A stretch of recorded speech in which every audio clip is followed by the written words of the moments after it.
So we are live on YouTube, and Commissioner Mason is coming in right now.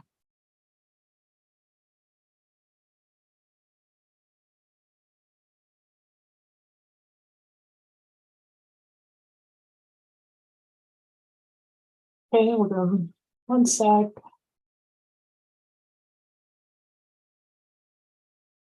Welcome, Commissioner Mason. Can you hear us?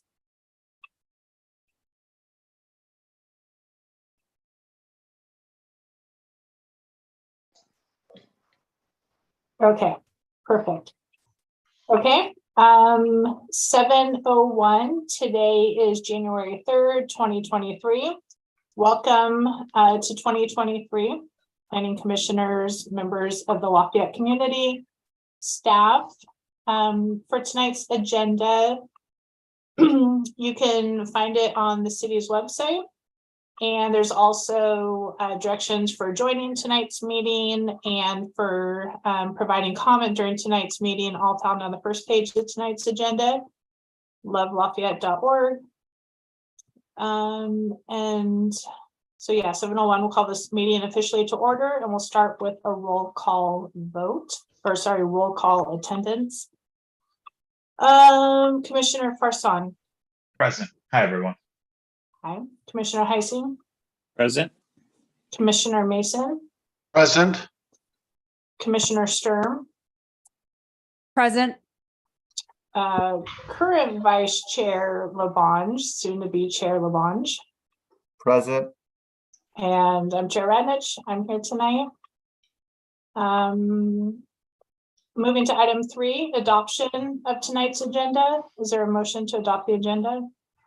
So moved. Second. Okay, motion by Commissioner Farsan, second by Commissioner Mason. Roll call vote. Commissioner Farsan. Aye. Commissioner Heising. Aye. Commissioner Mason. Aye. Commissioner Sturm. Aye. Vice Chair Labange. Aye. And Chair Radnich. I'm an aye. Item 4, public comments. This is an opportunity for members of the community who would like to provide comment on an item not on tonight's agenda. If you do have comment on the housing element, that will be item 7 later tonight. So I'll look to staff to see if there's any hands for item 4. If you would like to make a public comment for items not on tonight's agenda, please use the raise hand feature at the bottom of the Zoom window. There are no hands raised, Chair. Okay, thank you. Then we'll move to item 5, consent calendar. We actually don't have any items under item 5 tonight, so we'll move to item 6, continued public hearings. This is MS 501-22 flat and R20 for the R20 zoning. So tonight our charge is to review the project, conduct a public hearing, find the project exempt from CEQA, and adopt the resolution approving the application subject to standard conditions. That's what we feel is fit. So I'll turn it over. Well, I guess Renata, you do have a presentation, that looks like, or Nancy maybe? Nancy is with us now. Okay, perfect. Thank you. We'll turn over to staff. Thanks. Renata, can you enable screen share, please? You should be good. Sorry about that. Thanks. Great. Good evening, planning commissioners. The item before you is MS 50122, which is a request for a minor subdivision to subdivide existing 2.5 acre parcel into 3 residential lots at 956 Relief Station Lane. The subject 2.5 acre lot is zone R20, is currently developed with a single family residence with detached pool house and barn/shed. The lot is bounded along the east with the creek, and surrounding land uses include single family residential in all directions. The 2 new parcels will be vacant, and any existing structures from the single-family residence will be demolished if there's future development. All lots will be accessed through Release Station Lane. Parcels A and C through the southerly south lane, which currently exists for access to parcel A, and then would be extended to parcel C. And parcel B would be accessed through a new kind of driveway supposed to be North Lane. This is an existing access easement that's not currently developed. All lots provide turnaround area for emergency vehicle access. Staff reviewed the zoning conformity and determined that the lots meet the required lot dimensions without causing any without causing the existing structure or resident to be non-complying, and that the new parcel's buildable envelope would allow for future development that would also be complying. Staff received no public comment on the project, and staff finds that the project conforms with zoning, subdivision regulations, and is consistent with the general plan. Staff recommends Planning Commission review the project, conduct a public hearing, find it exempt from CEQA, and adopt resolution 2022-19 approving the project subject to standard conditions. And this concludes my presentation. Thank you, Nancy. I'll go to commissioners if there's any questions for staff. I do have a couple, but I'll open it up to the floor first. Commissioner Heising? Yeah, thanks for that presentation, Nancy. Just real quick on that North Lane, and I'm looking at sheet 1 of the minor submap. The easement already exists, but does it exist? Does it go all through that parcel that it's currently recorded on? And then it'll be created, or let me back up. Is it currently exist the entire footprint of that easement, or does a portion of it need to be recorded with this map on parcel B or parcel A and B? The North Lane? Yeah. None of that exists currently. Physically, but is the easement already there on the parcel to the west of parcel A? Yes, it does. Okay, so it doesn't, it's already recorded on that parcel, and then the road's going to be created via the map for the PUA, or the PUE is going to be created with the map for parcel A and B. Just for parcel B. Okay, so is it already through parcel A, or it just hugs the new boundary of parcel A? So that existing easement does go to the current parcel A, which encompasses A, B, and C before any subdivision. None of that exists, but then parcel A currently is only accessed through the southerly driveway. Okay, got it. Okay, thanks.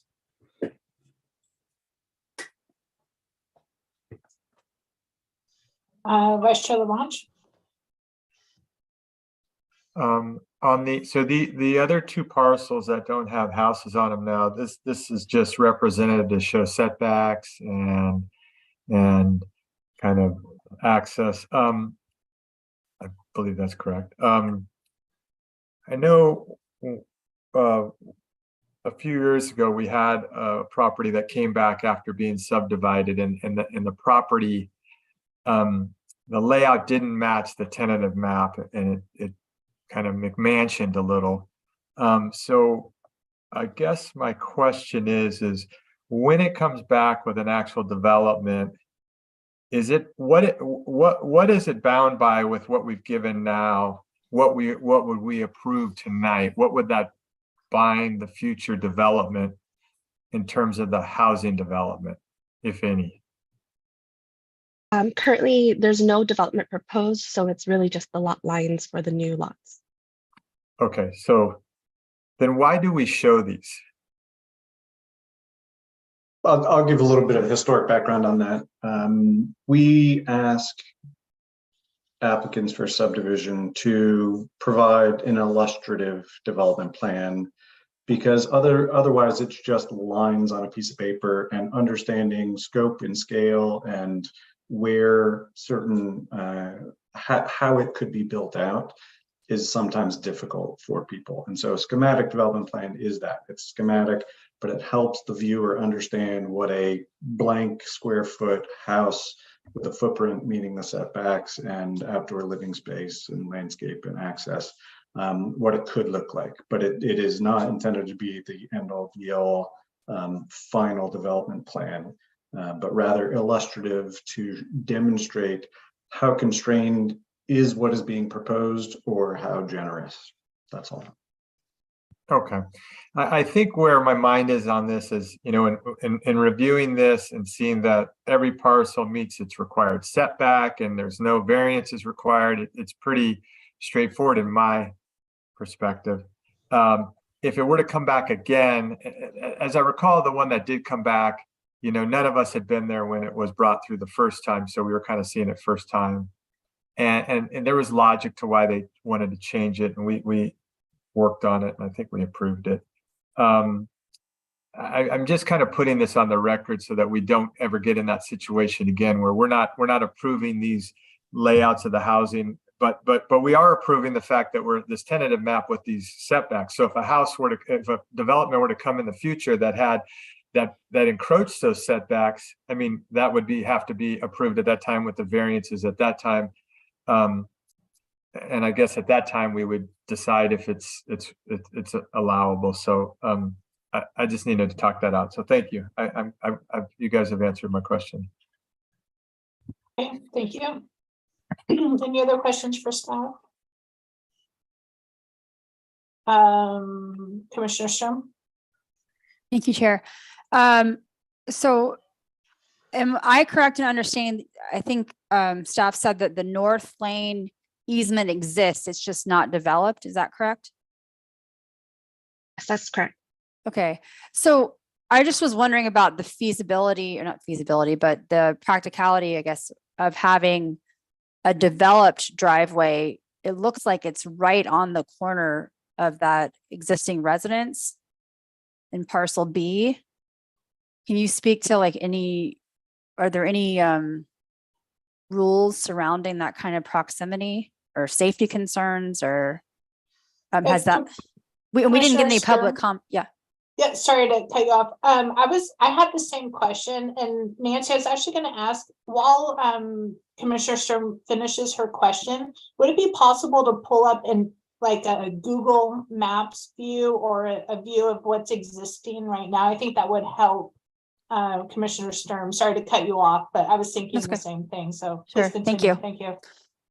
I think that was the most of my comment. Let me think.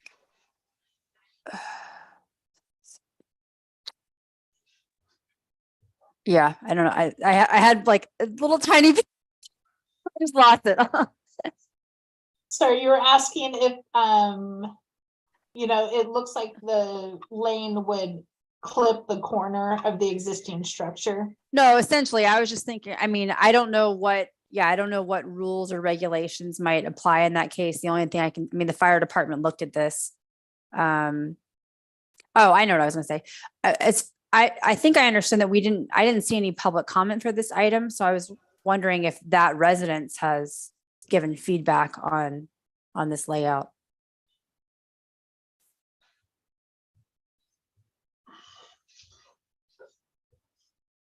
I was not contacted by that particular property, but I can share Google Street aerial view of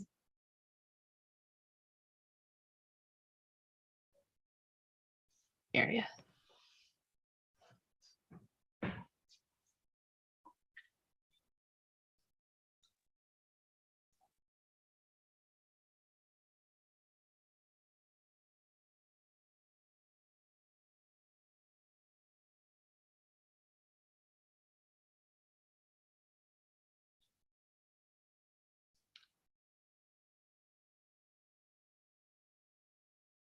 Are you seeing my screen? Yes, thank you. Would you be able to draw, Nancy, with your cursor where I'm just trying to match up where North Lane is proposed? Does that look, There, so this house already has partial North Lane. It's actually their driveway to their residence, and then it would be extended through these trees.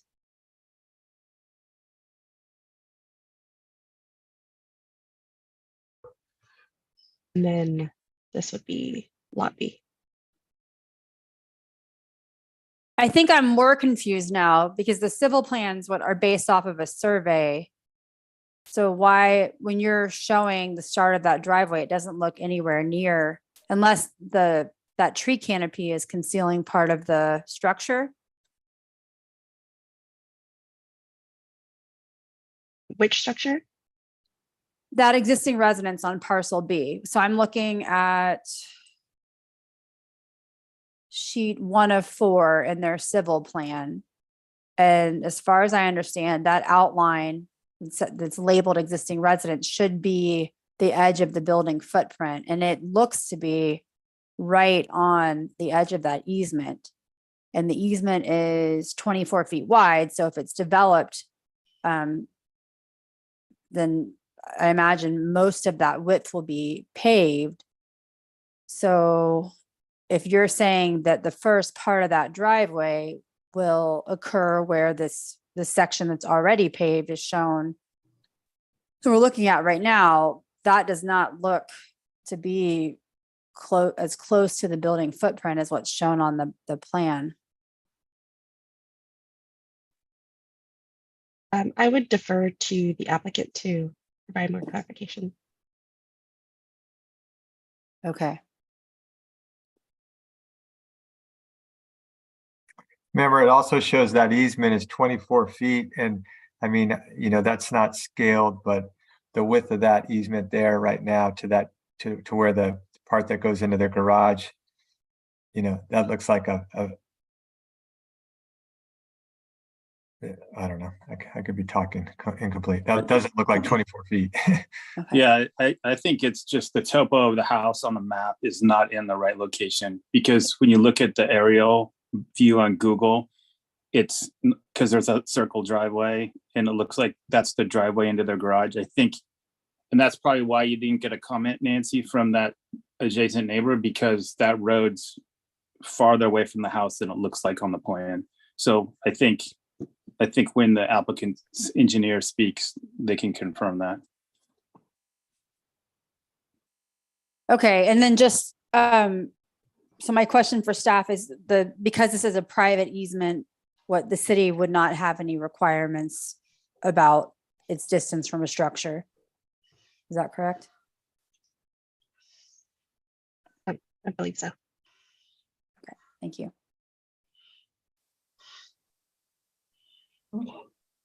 was that it, Commissioner Sturm? I think so. One other question that just occurred to me is, so the parcel B and C are developed as part of the yard of the house on parcel A. That development being demoed will just be part of the development application for those parcels in the future.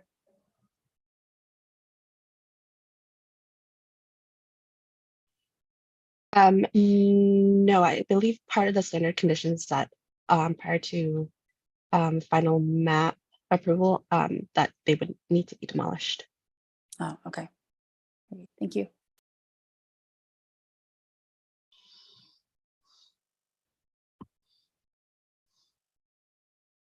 Nancy, would you mind explaining why, if it's a current owner right now, or if it's a single owner that would then own 3 parcels, and there's no applications for parcel B or C currently, can you just explain for the record why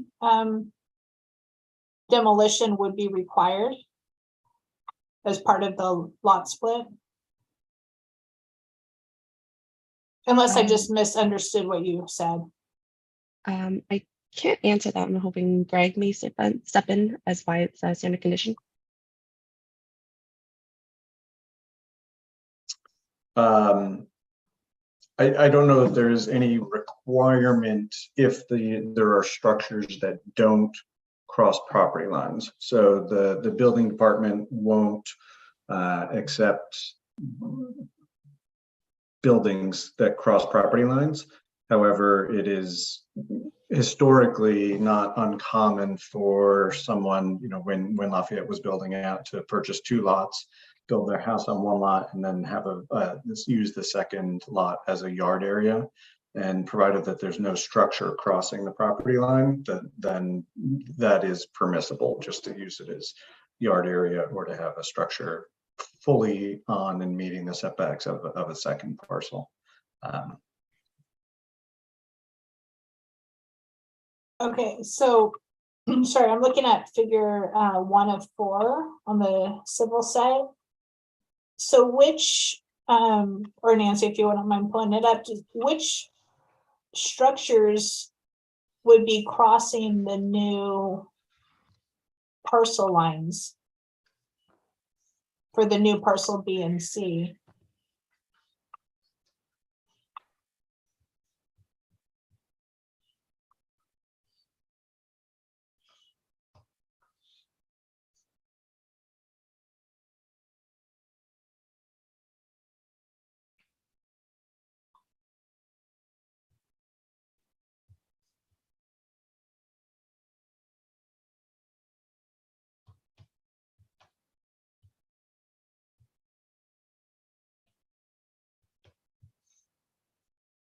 Doesn't appear that the pool house or the barn/shed crosses property lines.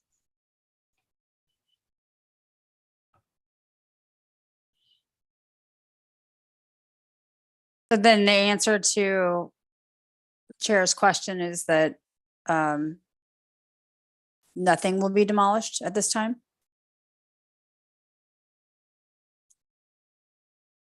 It appears not. So if it pleases the commission, can revise the condition to explicitly state that any and all structures that are crossing property lines are not meeting setbacks for the resultant lots shall be demolished. But at glance at this sheet of 1 of 4, it doesn't appear that any structures violates that condition. Okay, thank you. Any other questions for staff before we open it for the applicant's presentation? So sorry. Yeah, please. So just for confirmation, the large house that is sitting there now, we're not saying that has to be demolished in order to have this minor subdivision, because there's a very large house there.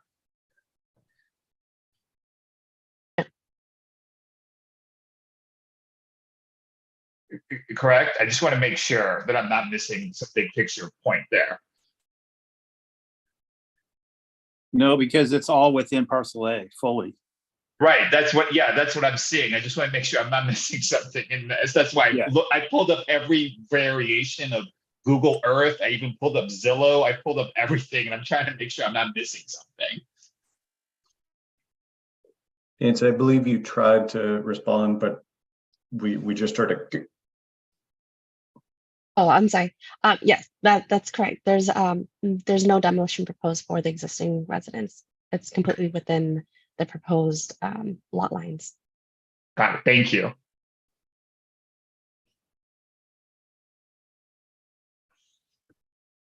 Okay. If there's no other questions, then Nancy, we can please invite the applicant's team. I will be. Oh, actually, I don't have the. So I invited Doug Flett, and then there's another individual with the initials DL. If that's part of the applicant team, please raise your hand. All right.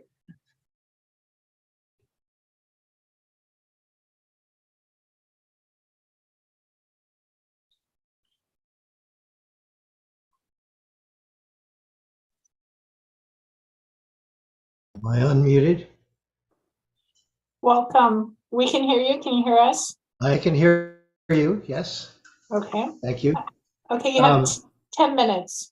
All right, you're correct. The large house that is there is intended to stay there.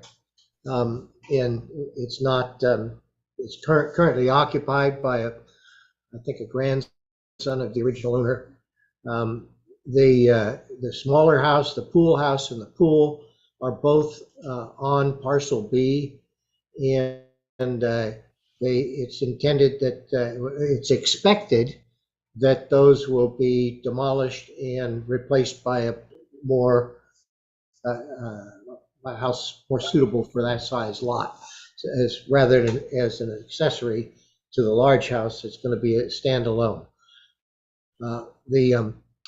The north lane is an easement that exists, and the house that's shown there is incorrectly plotted on the topo. It's plotted from a drawing that we had that wasn't accurate, and it's set back for 20 feet from the edge of the easement.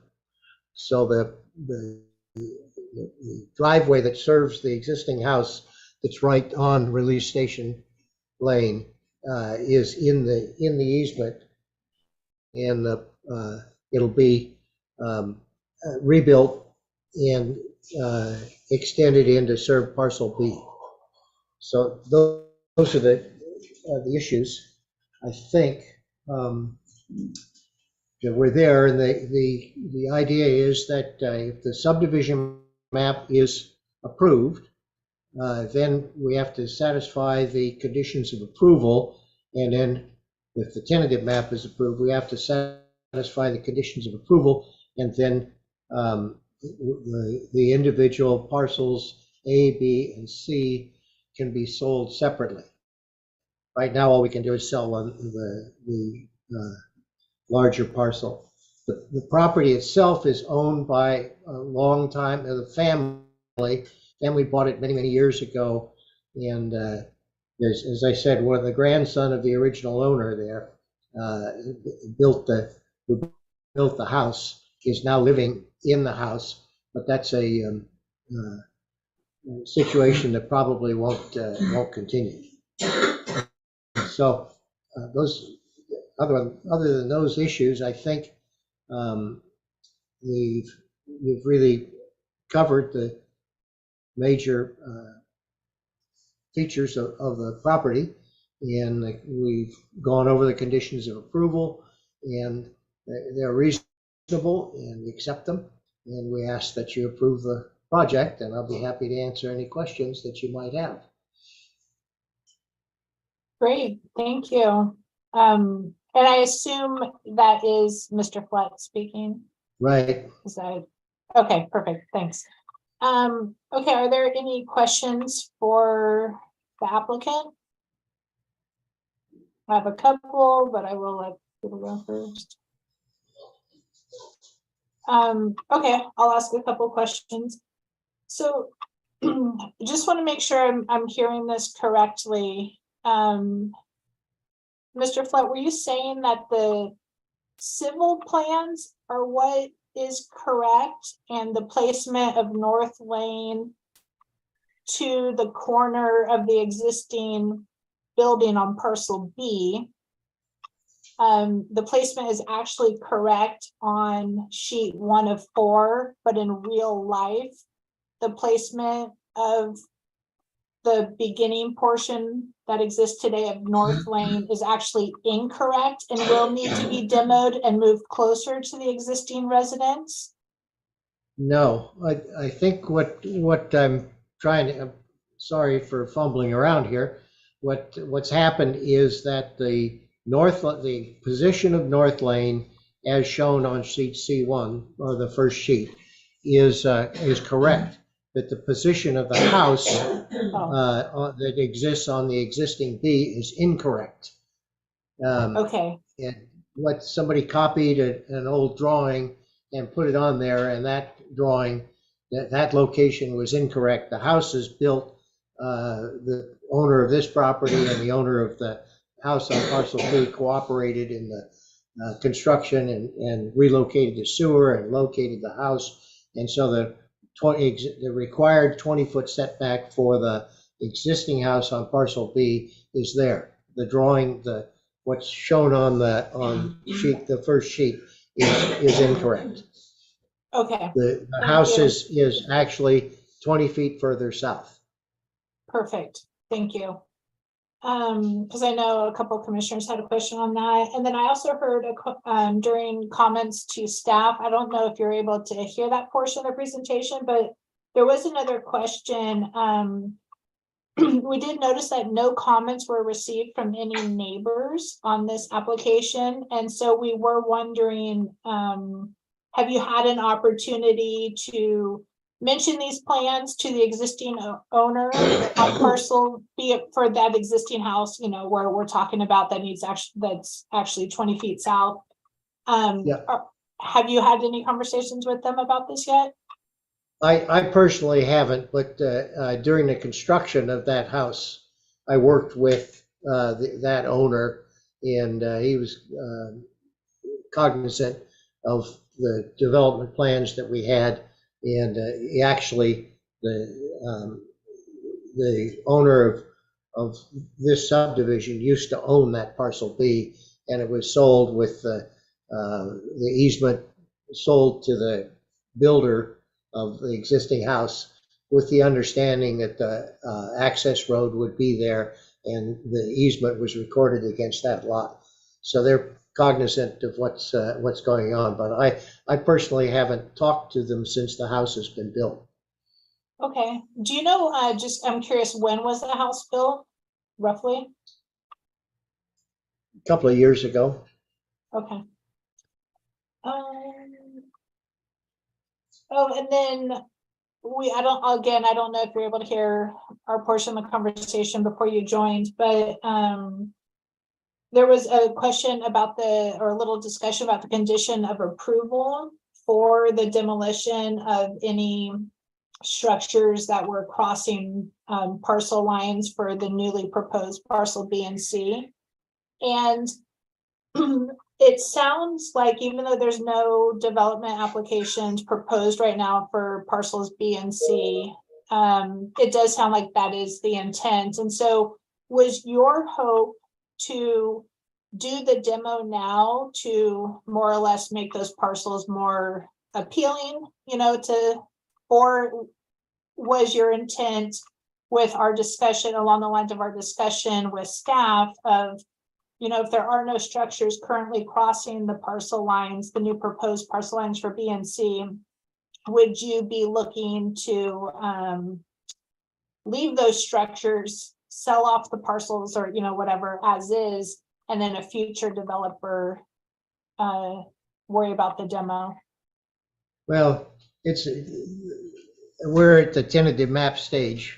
I think that goes too far. The electricity and the water for the existing house comes from parcel A, and we need to install new electricity, water, and sewer to go to the new parcel B. There's a lot of factors accepting that, and then the intention is to that existing house and that existing pool will go away. The part of the pool is in the creek setback area, and that's not allowable. It's kind of grandfathered in. So, and we have to construct North Lane, and there's a requirement. We have to do grading and drainage, and those are problems that will be faced during construction. And we're going to, I think the current plan is that the improvements to serve those two new lots would be installed, and the lots would be sold as developed lots, fully developed lots. Whether or not it's from a marketing standpoint and a logistical standpoint, it makes sense to remove the house right now. The building code does say you can't have a house that goes across property lines. So, and Yeah. none of, and this one just happens not to, that's all. Yeah, okay, so that's helpful. And so, fellow commissioners, we can keep that in mind when we're deciding how we want to word the condition of approval that we were discussing earlier. Okay, thank you. Are there any other questions from the commissioners for the applicant, Commissioner Sturm? I wanted to ask about the city engineer had a comment about bioretention facilities for the entire project rather than parcel by parcel. And on the civil plans, I see this storm drain easement with what looks like a retention facility. Is that, I can't really read the notes very well. Could you just speak to the drainage plan and whether that's a proposed facility or something that's existing? Or Yeah, it's not an existing facility. We need a bioretention basin, or we need 3 of them.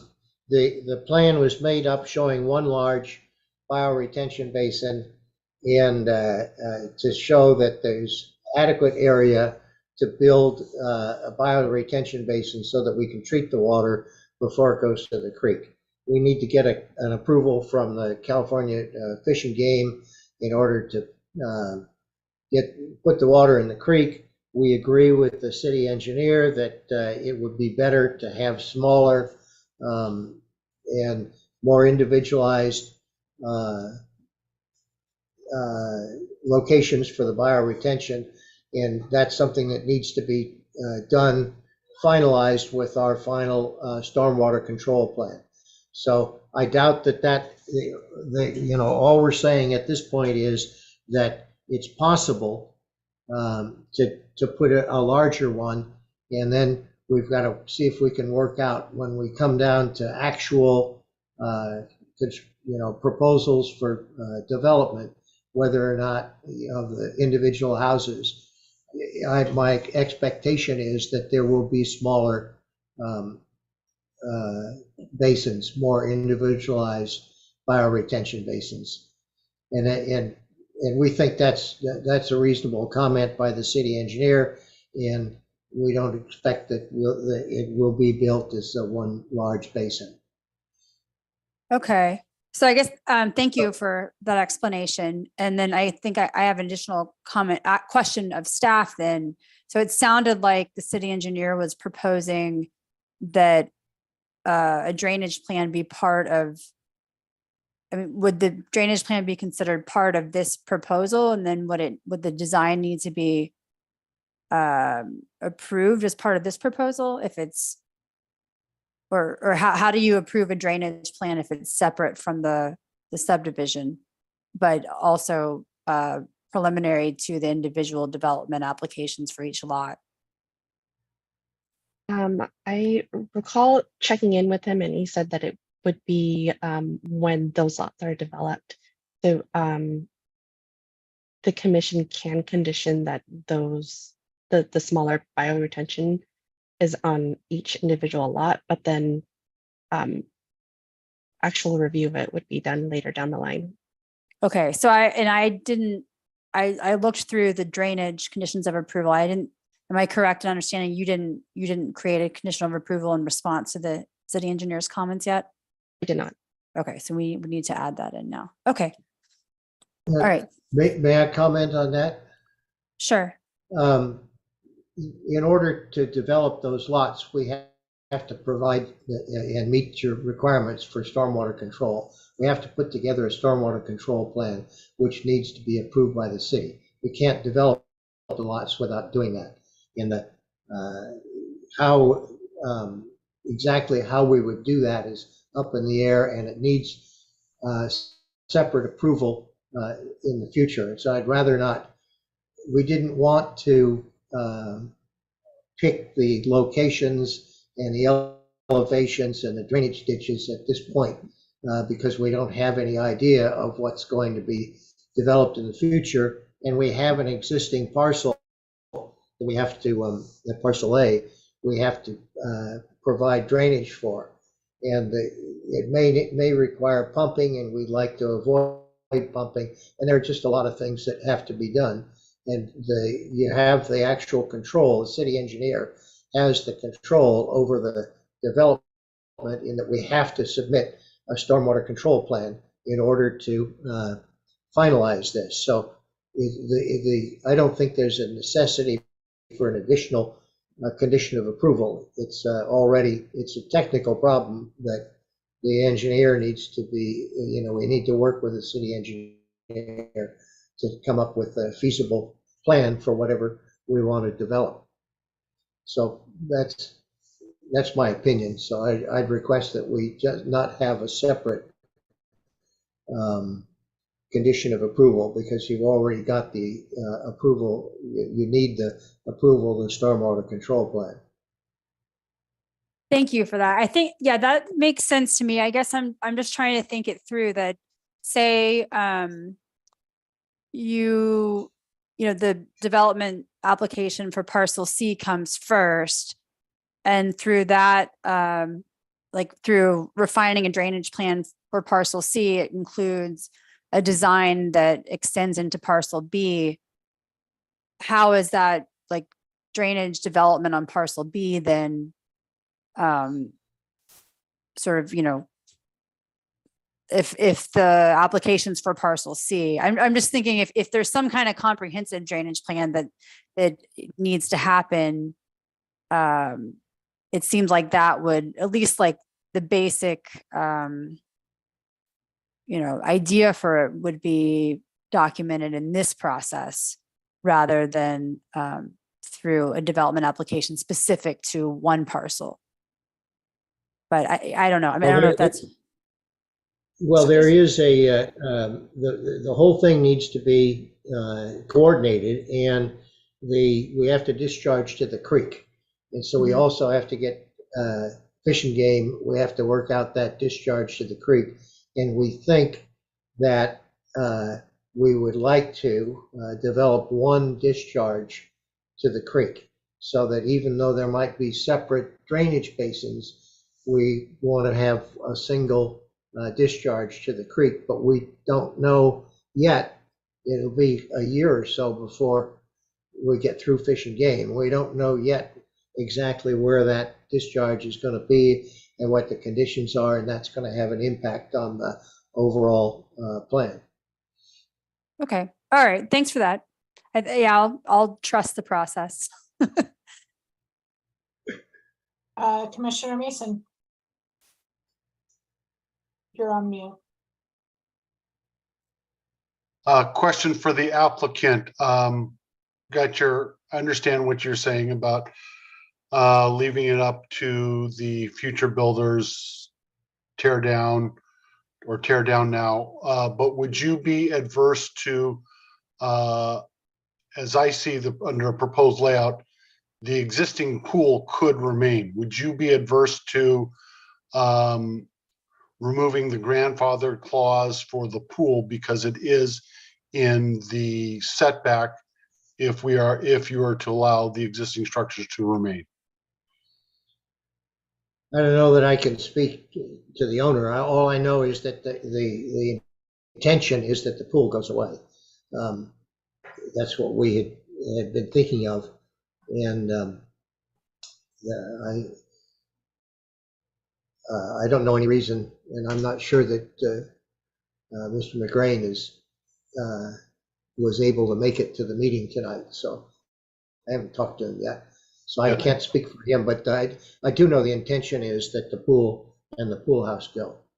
Yeah, because as I look at, granted it's just illustrative, but with the illustrative house that's sitting on that lot, pool house would have to go.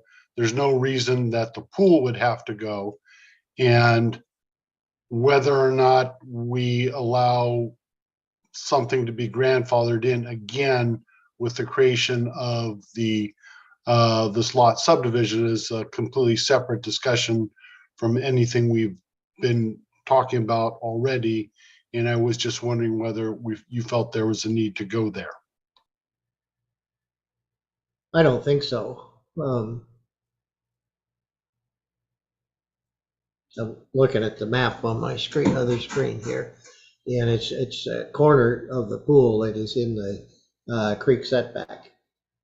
But I can't, I hate to commit to somebody that I haven't discussed this issue with, that's all. Please, I'm not saying that it should be demolished. I'm just saying that that is something that, see if that is, we should, as a committee, weigh in on. Thanks. Okay, thank you, Commissioner Mason. Any other questions before we open it up for public comment? Okay, seeing none. Can't see your staff. Renata, I see you smiling. Yep.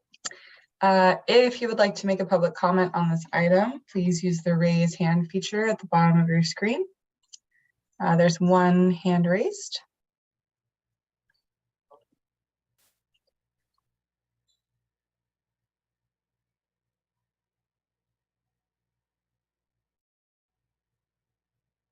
Welcome, DL. You're in the meeting and unmuted. Thank you. My name is David Lennon. I live at 976 Release Station Lane. I take access through Release Station Lane there.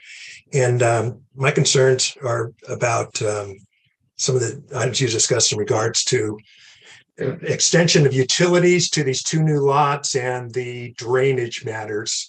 I'm hopeful that, first of all, I don't understand to what degree you will be bonding and assuring the completion of improvements before the final map gets recorded. I would hope that before the map, because I'm concerned that the map gets recorded and then these parcels get sold off without extensions of utilities to the lots, without extension of easements between them, permitting from Fish and Game for the stormwater outfall. And I would just ask that you include a condition that all of the utility extensions, road extensions, and stormwater outfall be completed prior to the filing of the map and the permission to sell those lots. I think it's going to be disruptive to the neighborhood if it's the utilities that are extended at different times. It's going to be quite complicated to get utilities to those parcels, as there's not much that exists in the roadways there. And then this, obviously, the concerns that about making sure that there is permission from Fish and Game to discharge to the creek, that a property owner isn't owning a lot and then doesn't have a way to discharge it, has to pump it back to the street or something of that nature. So I guess the bottom line is if you could add a condition that all the utility extensions and the storm drain outfall to the creek be permitted or bonded prior to the filing of the map and before sale of units. Does that make sense? Yes, thank you. You do have 30 more seconds if there's anything else you wanted to mention. If not, I see hands to ask you a question. Well, there's a historical concern about the ownership of Release Station Road from the point where the North Road connects. The neighborhood believes that that is a public road. The city has come up with some reasoning that they think it's a private road. It is not. It is a public road. Are you saying Relay Station Lane is a public road or the beginning portion of North Lane? Relay Station Lane? Release Station Lane, northerly, there you see there's a parcel line on the map. It's hard to describe. North of where the lettering is saying Release Station Lane, there's a parcel line that crosses Release Station Lane. North of that line is a public street. South of that line is a private street. Okay, so what I'm hearing you say, I'm just happen to be looking at figure 3 or 4, or I mean, you can see it on sheet 1 as well. So what you're saying is that the southern portion of Relay Station Lane, where South Lane connects, is a private portion, for your understanding, but that Relay Station Lane where North Lane would connect is public. Is your understanding? Yes, Okay. that's what the neighborhood understands. Okay.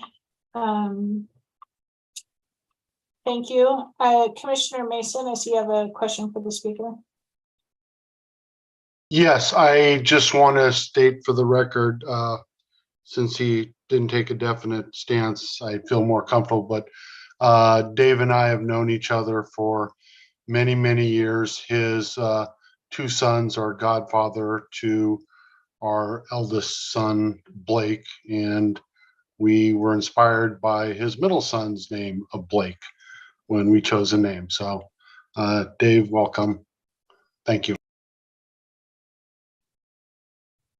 And for the record, I don't feel a need to recuse myself. Okay, thank you. Any questions for the speaker? Okay, thank you, Mr. Lemon. Renata, are there any other hands raised? If you would like to make a public comment, please raise your hand. There are no other hands raised, Chair. Okay, thank you. Before we close public comment, I would like to ask staff a question. So based on the public comment, it sounds like, according to the speaker, that portions of Relay Station Lane may be private and portions may be public. Would that play into, no matter if it is or isn't, and where the split is, does that play into any of our decision making tonight? It does not. Okay, thank you. So that will close public comment portion and bring it back to the applicant's team. So Mr. Flett, your team would have 5 minutes to provide any, rebuttal or clarify any information coming out of public comment received tonight. Or at all in the process, but there weren't any others. So Mr. Flood, I'd welcome your team back for 5 minutes if you have anything additional you'd like to add. Okay. Yes, I think Mr. Lennon's raised a couple of interesting issues. We can't record the map until we get the Fish and Game approval. I think that's already covered in the conditions. And you can't file a map that doesn't have access to the public road, and that's and I know that there's interesting issues in regards to Relay Station Lane and so on, but it's our belief that we have access to Pleasant Hill Road, and it's either through a private or a public road there, which is Relay Station Lane. So that, I think we need title insurance, and we need the sign off of, for the, all the appropriate public agencies, and we got to get the map recorded, and we have to show access, and we need title insurance. So I think those issues are covered in the we intend to sell fully developed lots. And so if you approve the map, we're going to go ahead and prepare improvement plans and put up bonds and go through the normal process of building, of getting the project approved. Whether or not we're going to actually do the actual construction of the lanes or put the sewers in prior to selling the individual lots, that decision hasn't been made yet. But we'll the You can't sell lots that don't have sewer, don't have water, don't have power. You can't discharge into a creek without approvals. That's already covered in the conditions of approval. Okay, thank you. Any additional questions from the planning commission for the applicant? Okay, then we'll bring it to the commission for discussion.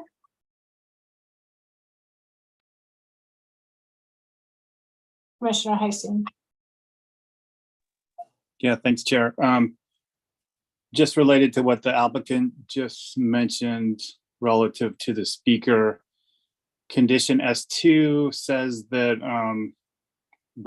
prior to filing the parcel map, that all the plans have to be submitted to the city, and that all the improvements are to be installed at the expense of the developer. Then condition S3 says that there needs to be a subdivision agreement prior to the filing of the map, and that the improvements need to be installed within 1 year of the map being filed, and that all that stuff's gonna be backed by a bond. So I think we're fully covered on the items that Mr. Lennon brought up.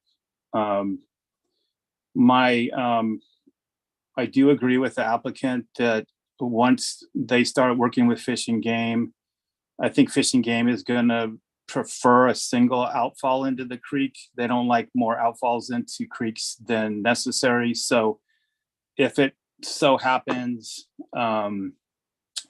that there's two smaller basins put on parcels B and C, and then they're just linked together with then one outfall going into the creek at the lower downstream, and that might be what happens.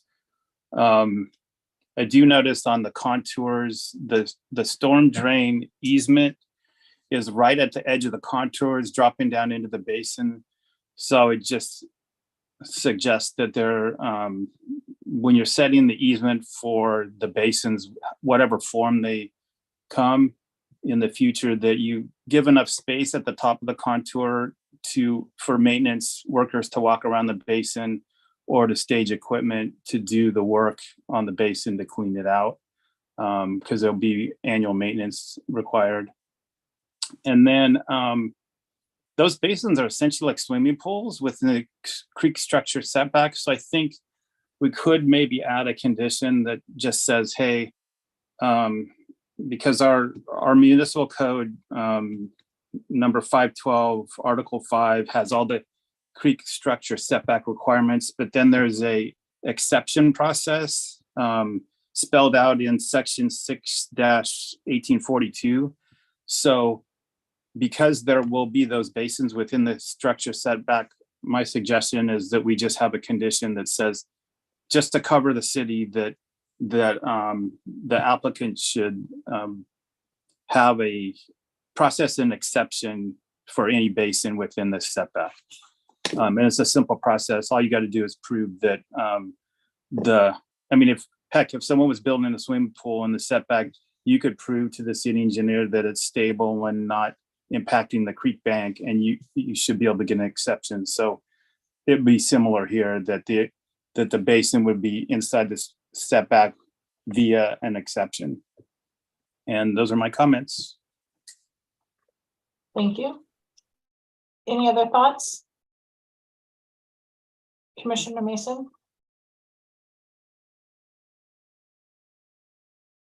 Commissioner Mason, if you're speaking. Sorry, yeah. I would like to consider adding a condition to remove at this point the pool, or remove the grandfathered in. My concern is that not so much about the pool structure itself, but in order to keep the pool, it might a new homeowner might come in and want to smaller footprint that goes taller vertically just to keep the pool. I know the comment has been that we will remove the pool, but I would like to see something in there that kind of grandfathers it in. I'm somewhat concerned about the retention basement adjacent to the top of the bank. I am worried about, or at least like to see a little bit more analysis, not so much for the fall. I just want to see, if we get 100-year storm, is it going to drain backwards into the retention basement from the creek, which is not what we would want. And I don't know where we have the top of bank, but I don't know where 100-foot storm line is relative to the retention basement, and it should be outside of that. Thank you.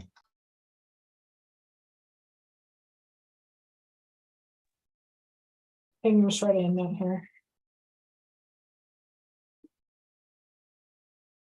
Okay. Any other thoughts?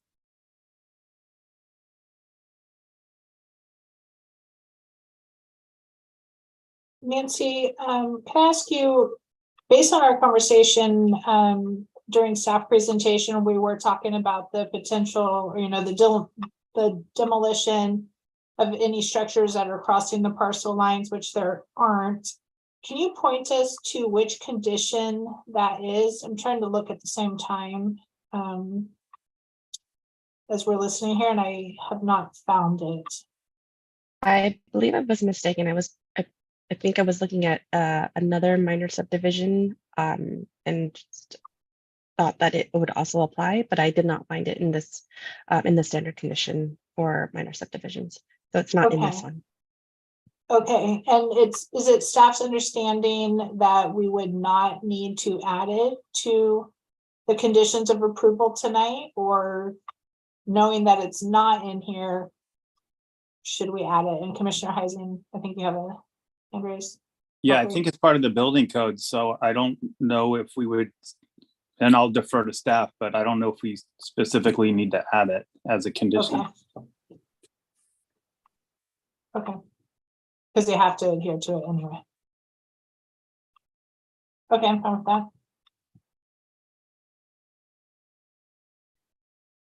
Okay.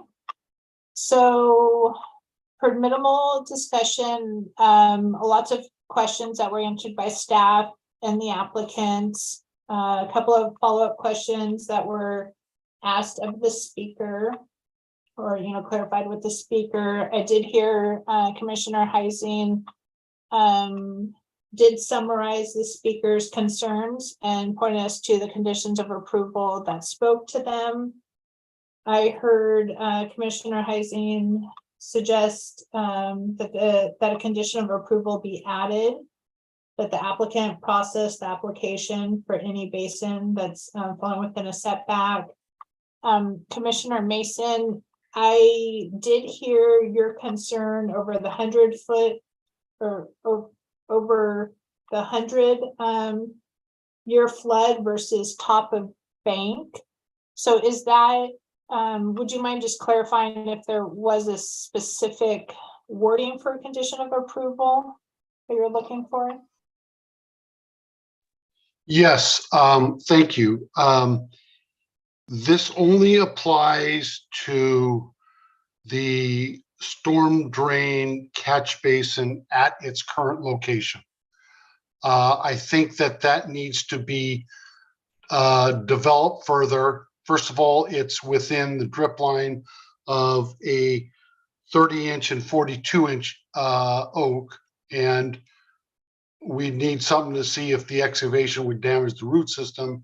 And two, it needs to be established that it can function because the bottom of the storm drain catch basin is about halfway up the bank, which leads me to think that it could potentially have reverse flow. At this time, since it's only speculative and the applicant has indicated that it will be, they're giving serious concern to smaller ones, possibly at a location. I'm not sure we need to visit that at this time. Yeah, so Steph, wouldn't that be covered under or considered during preparation of the stormwater control plan?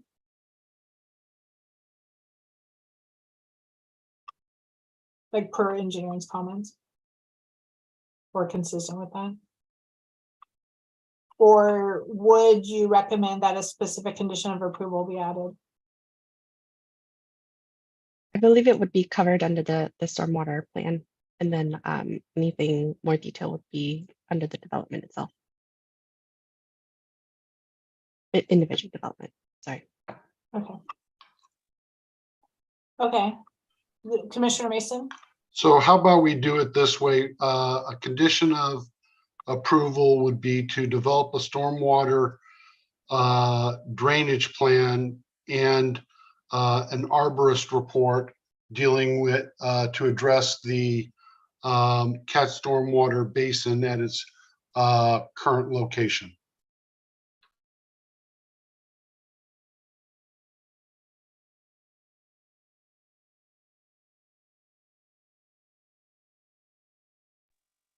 Or proposed location, because if they don't end up building the basin where it's shown on the map, that would be a waste of money to go do a bunch of studies. So maybe that just, we can change it to final location or proposed location, so that then city engineer can get the proper studies, and they're going to need to do an arborist report anyway. So No, that's why I had phrased it the way I did. It only applies at its current location. The fear was that the arborist report would come after the maps would be approved, and then we'd be locked into some untenable problems. So I'm looking at on condition of approval DR8. And so it's on page 5 of 7 at the bottom of the, or whatever, PDF page 16 of the staff report. So in DR8, doesn't DR8 already require that they submit, it says right here, the applicant shall submit a draft City of Lafayette stormwater management facilities operation and maintenance agreement. I feel like this is already included. I'm just. I think you might be actually thinking of DR7. DR7. Yeah, DR7. So DR7, thank you, Nancy, says stormwater grading and or improvement plan shall be consistent with the approved stormwater control plan and shall include drawings and specifications necessary to implement all measures in the approved plan. So I guess commissioners, I would look to you. Does DR7, are we comfortable that that speaks to it?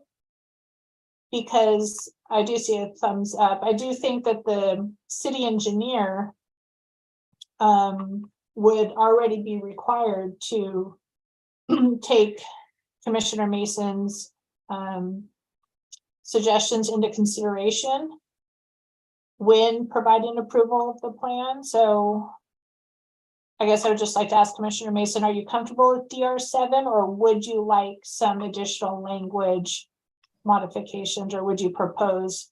Well, I am fine with it, with the caveat that the drainage plans we've seen to date on all the ones we've had deal with the stormwater runoff to a basin, and that stormwater runoff determines the size of the basin.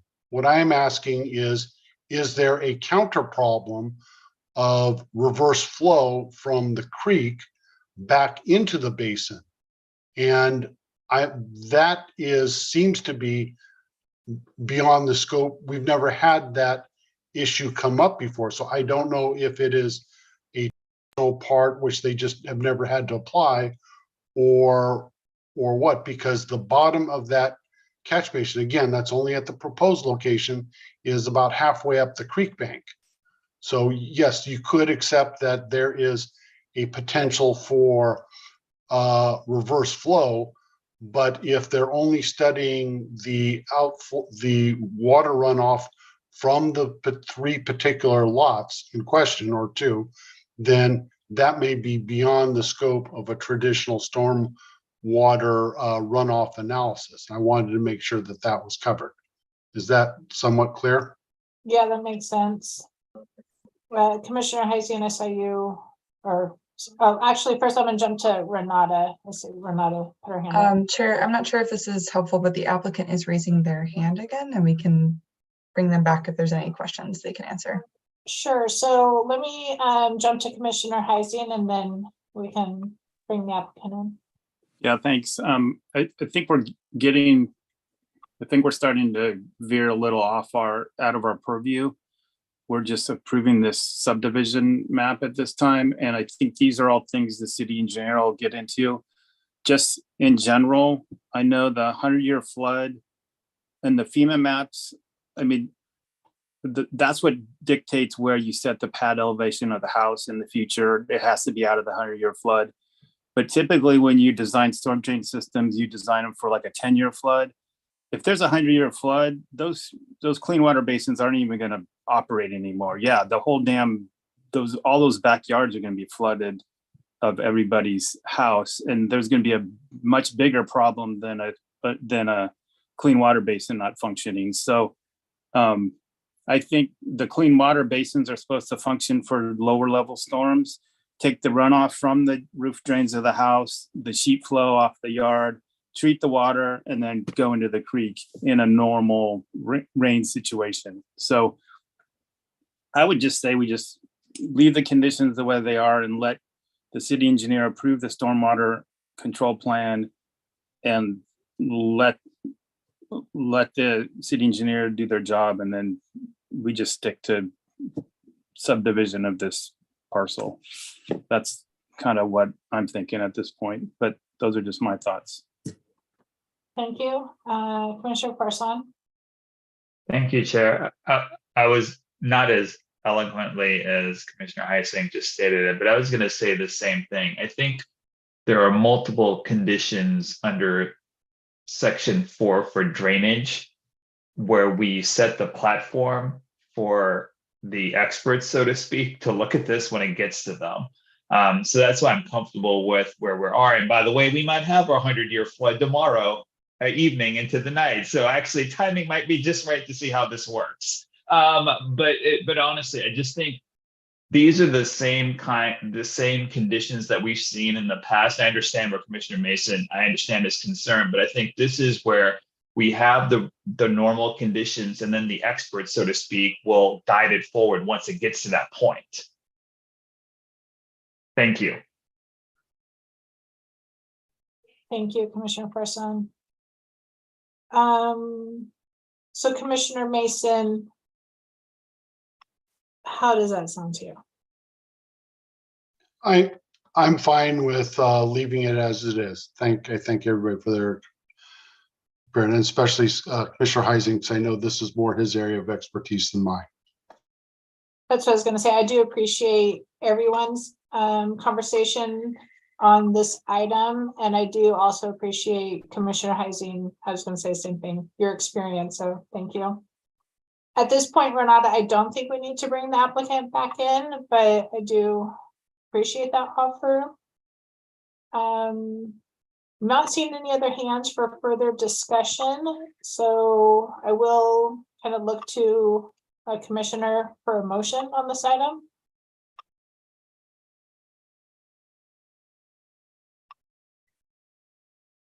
Anyone? I have a question first. Sure, please. You know, Please. I know even before Commissioner Mason had some suggestions, I think Commissioner Heising also had some. So were those things that he wanted to add, or were there just general commentary for the staff to consider going forward? That I just don't know what his intention was there. Yeah, thanks. I was just scrolling through the conditions because the only condition I suggested adding was that we give the ability for the city engineer to or for the applicant to need to do an exception to the creek structure setback. In essence, treating those basins as little mini swimming pools. And I was trying to figure out if there's a condition we could augment, or would it be a separate condition? I'm just scrolling through right now. Nancy, is there a condition that mentions the creek structure setback?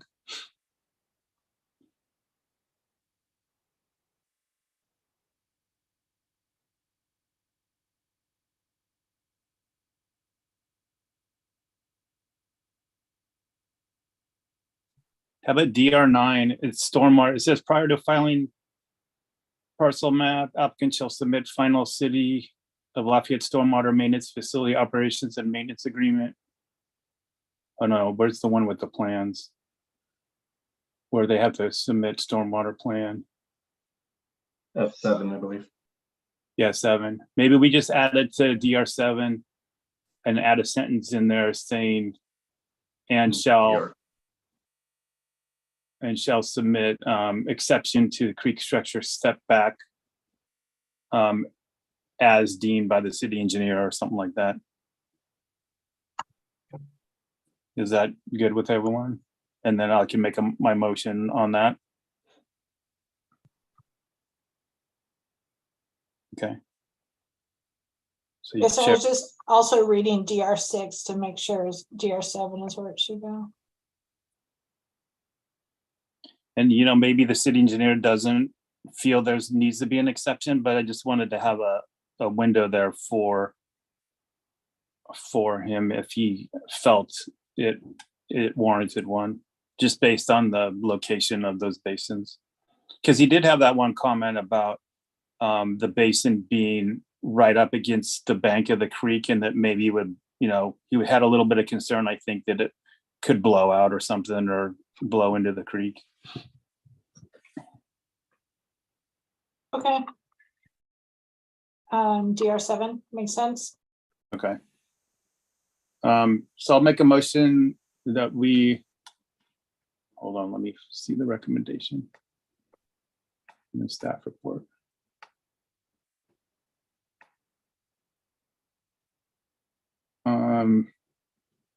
I'll make a motion that we find the project exempt from CEQA and adopt a resolution 2022-19 approving the application subject to standard conditions with the addition that DR7 is amended as discussed. Thank you. So we have a motion by Commissioner Heising Second. and a second by Vice Chair Labange. And we'll go to a roll call vote. Commissioner Parson, Sorry, I was reading it again. Aye. Commissioner Heising, Aye. Commissioner Mason, Aye. thank you, Commissioner Sturm, Aye. Vice Chair Labange, Aye. and Chair Radnich. I'm an aye. So thank you. The item passes 6-0. And Nancy, there is an appeal period, correct? 15 days, 14 days, 15. I should know by now. There 14 is a days. 14 calendar day appeal period during which the decision of the planning commission can be appealed to the city council. Thank you. Okay. Let me go back to the agenda. Moving to item 7, new public hearings. Item 7A, housing element and EIR. This is for the city's 6th cycle housing element and the environmental impact reports associated with it. And Renata, I'll turn it over to you, Greg, and also welcome Diana to tonight's meeting. So whoever would like to start. Turn it over to you. Hello from the three of us. The topic is not new to the planning commission. You have seen the topic of the housing element update previously, as well as the EIR, and we are back before you for what we anticipate to be the last time before we submit to HCD for a second time and submit an adopted housing element. So we're back to with the Planning Commission to review with you changes to what you have seen previously, and to again seek your recommendation to the City Council to certify the EIR and to adopt the revised draft housing element. And so with that, I'll ask Renata to bring up the slide deck. We have with us this evening on the call Luke Evans with ESA, who is the city's environmental consultant who prepared the draft and final EIR with minor revisions, and I'll speak to that in a moment. So once again, the things that, next slide, please, that we're going to touch on this evening are the schedule, environmental review, revisions, goals, policies, and programs, the inventory, how that has changed as well, AFFH, and then some other minor revisions. So once again, we ask that you conduct the public hearing, give feedback to staff, and then recommend to the City Council to certify the EIR, adopt a statement of overriding considerations, mitigation monitoring, reporting program, et cetera. And similarly recommend adoption of the revised housing element update. So here's the schedule we're put together. We're on the first row, which is January 3rd, and it is a tight schedule in January of 2023 because state law requires both the Planning Commission and the City Council to consider the housing elements separately. And due to statutory requirements surrounding lead time and notification, it just takes several weeks to get to a hearing at a given body. So we have slated for the council to hear it on the 23rd, and then if need be, again, on the 30th, again, the 31st being our deadline to submit. So with respect to environmental review, the next slide, please. The Planning Commission previously considered the draft EIR and the final EIR, which included response to comments and revisions to the draft.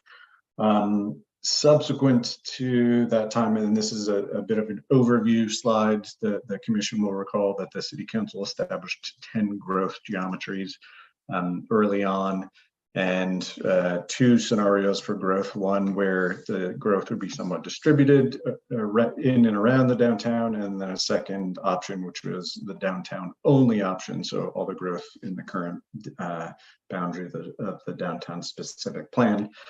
It is a programmatic EIR, not specifically analyzing one project, rather the greater project that is the housing element update. It analyzed a growth of about 3,400 units, and as all the EIRs do, identified alternatives. Next slide, please. And so the EIR is required prior to, you need to do an EIR for our housing element, and it needs to be certified before adoption of the housing element and submission to HCD.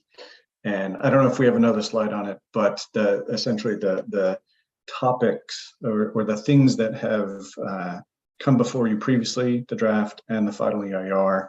And once on August 1st, the Planning Commission adopted resolution, I think it was 2022-10. It is part of the packet for this evening, recommending certification of the EIR. Subsequent to that, the City Council held 3 meetings, August 8, September 12, and 26, and was scheduled to certify on October 11. The day preceding that, October 10, the California Attorney General issued best practices for analyzing and mitigating wildfire impacts of development projects under CEQA. So what was heartening, it was a lengthy document with a lot of guidance in it on best practices. heartening that so much of what we had already done aligned perfectly with what those best practices were. To that end, the city council considered that guidance and directed staff to add minor revisions to the EIR to articulate how the work we had already done aligned with the guidance and best practices. I'll give you one example. Don't assume that an evacuation can roll as you would normally do under normal circumstances, where you call one zone after the next to get the most urgently pressing zone evacuated first, followed by the next, followed by the next. Assume that everybody has to get out at once. That is precisely what we did. We are, all of our presumptions going into the wildfire and evacuation analyses were kind of worst case assumptions, thus giving us a worst case outcome. And so language has been added to the EIR, particularly sections 1.2 and 2.2, to articulate our practice of doing that and how it aligns with the state's guidance. As well, Fair and Peers prepared an additional memo which articulates essentially the same, like how their work follows the best practices, even before the best practices were daylighted and issued. So with that, the additional revisions stemmed from the City Council's decision to not include BART, and I'm prefacing a little bit of the opportunity sites. The council directed to not include BART and not include DeSilva South, in part because they are in very high fire hazard severity zones, and just to make it, extraordinarily clear that the council is taking the wildfire very seriously, and for other reasons, taking those two sites out and going with essentially a downtown only option on opportunity sites. And so the council directed that to be reflected in the EIR as well, that that was the option in the final EIR. And so additional environmental review would be necessary in order to rely on a document in order to do some form of upzoning for BART, consistent with AB 2923. We had planned to do one environmental analysis, which included the growth on the BART site, and to rely on that for both the housing element update and zoning amendments consistent with AB 2923. Based on the council's direction, the latter will not happen. So only the housing element update, and then additional environmental review would be necessary to promulgate zoning changes on BART. With that, I'll invite Luke to raise his hand if he has anything additional to advise on, but happy to turn it over to Diana for the remainder of the presentation. So I guess next slide, please. Thank you. So I'm going to do a presentation on a bunch of things, including the HCD comments, which we'll start with, and the review, the revisions that we've done. So I just want to start this by saying that there are only 2 ABAG jurisdictions that have certified housing elements as of the beginning of this year, and that is Alameda and Emeryville. So out of 108, no one else is certified. So we submitted our draft element to HCD in June 30th, and we received a 13-page comment letter on September 30th. We have included that in the packet that you get the letter, as well as we'll talk a little bit about this. The revisions are shown in red line in response, and they're summarized in the matrix called the HCD comment response matrix, which is attached to the staff report. This included a lot of additional narrative, explanations, analysis in response to what the HCD questions were or comments were. Next slide, please. In terms of goals, policies, and programs, which is sort of a big chunk of what we have to do, all of the programs received a more definitive timeline for completion because of the requirements of HCD's letter. Some programs were revised to include additional required information or actions. New programs were added that were things that were required by law that perhaps the city wasn't clear about. 2 programs were removed because of concerns over the amount of effort it would take to do them. You have to balance whether we have enough staff and resources to do everything. And those 2 items were things that the city decided it would like to do, but actually it doesn't really have time to do. The city council reviewed the updated programs on November 28th. And today we seek your feedback on the programs and timing. Next slide, please. Now, I don't think that we're going to go through this and it's really impossible to read. But essentially, I'm sorry, I have a dog squeaking in the background with her toy. But essentially this shows all of the programs or policies that we've proposed, when we have to do them according to the schedules that we have created to respond to HCD comment. Next slide, please. The other thing that's changed significantly from the last time you saw the housing element was the opportunity sites. And just as a reminder, the opportunity sites inventory identifies parcels that are suitable for and available to be redeveloped to accommodate the RHNA allocation, which is a number, as we all know, that is described amongst very low mod, and above mod. And it requires us to do zoning changes if we need to meet the RHNA allocation and we don't have current zoning capacity for it. And the rezoning would follow the certification of the housing element. And this is program 10.3.A in the list of implementation items. Some jurisdictions do the rezoning before they actually submit or before they adopt. Because of the particular situation that Lafayette is in. This is not going to happen before adoption. We will agree to do the adoption immediately after. I'm sorry, do the rezonings immediately after adoption. Next slide, please. The previous discussions that are important to note here is that the council direction was, it required us to exclude BART and De Silva South, partly because BART is in the very high fire hazard severity zone, as well as De Silva South, but also because BART, it was going to be really difficult to convince the state and BART that we could include it as an opportunity site.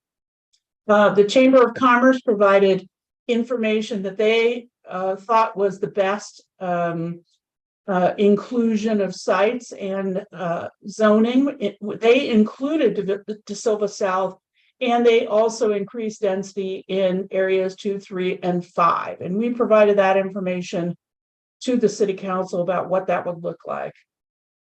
But there had been a request to tier density down from Highway 24 towards Area 13, so that more of the, and this is from City Council primarily, that more of the density would be above Mount Diablo Boulevard and then step down to, you can see this on the map there, Area 4 and Area 13.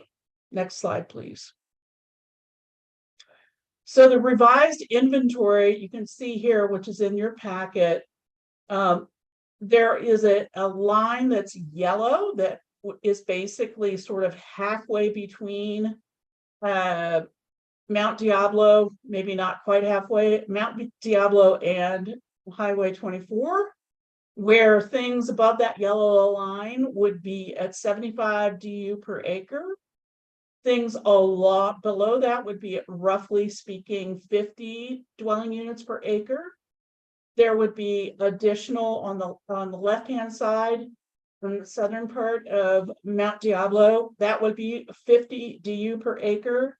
Area 4 would be 40 DU per acre, and area 13, which is also known as neighborhood 13, etc., that would stay at its current development or density at 35 units to the acre, and area 6 would stay at 35 units to the acre. Next slide, please. I know this is hard to read, but the resulting analysis, the density calculations get us to 2,911 units. You can see over in the middle column area, you can see a bright pink box that says 19%. That is basically the buffer for very low and low income units in combination.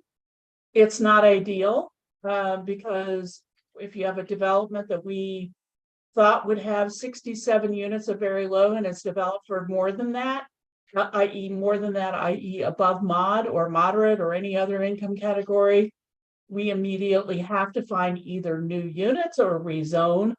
But for the time being, it's within basically the range that HCD has an expectation to see. So you'll look at the very bottom of that column there, the target total is below 3,400 units.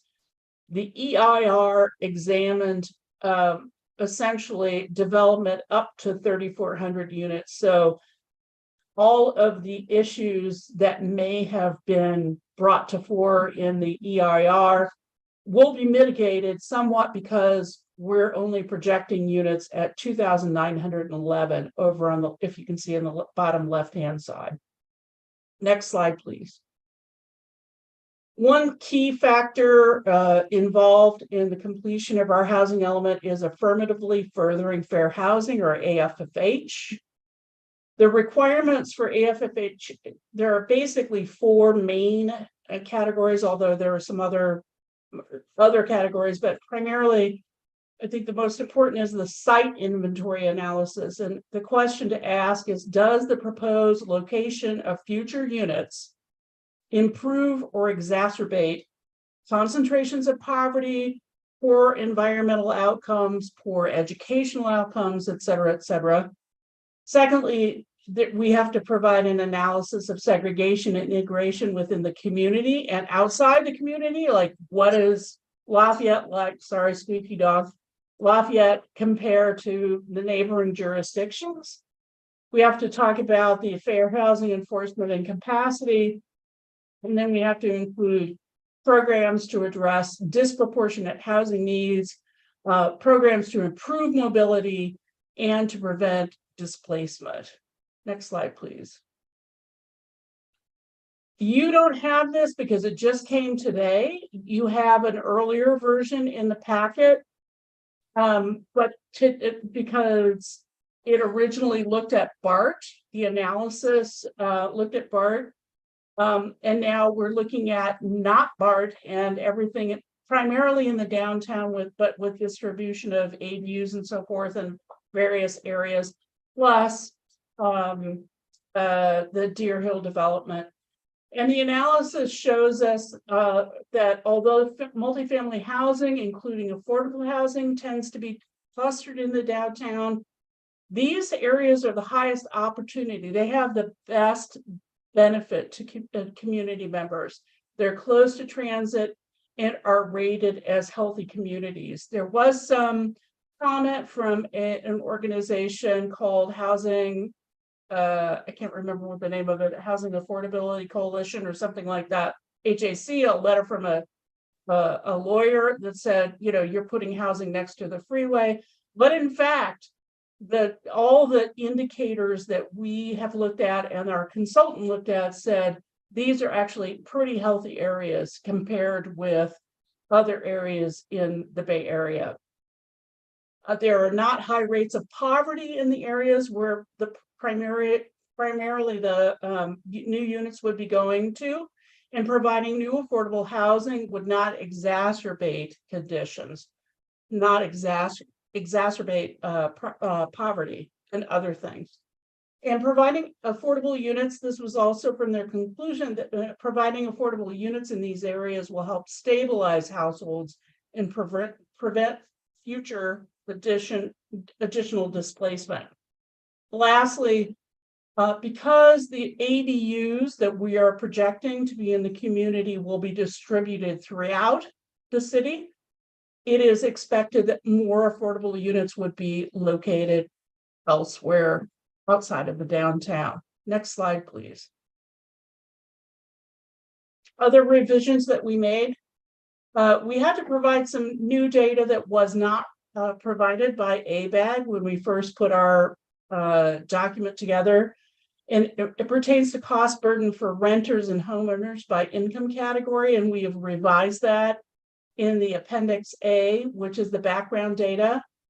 We don't have it for you today because it just got edited today. And basically, we have to show both the income by cost burden, like renters, very low income, extremely low income, etc.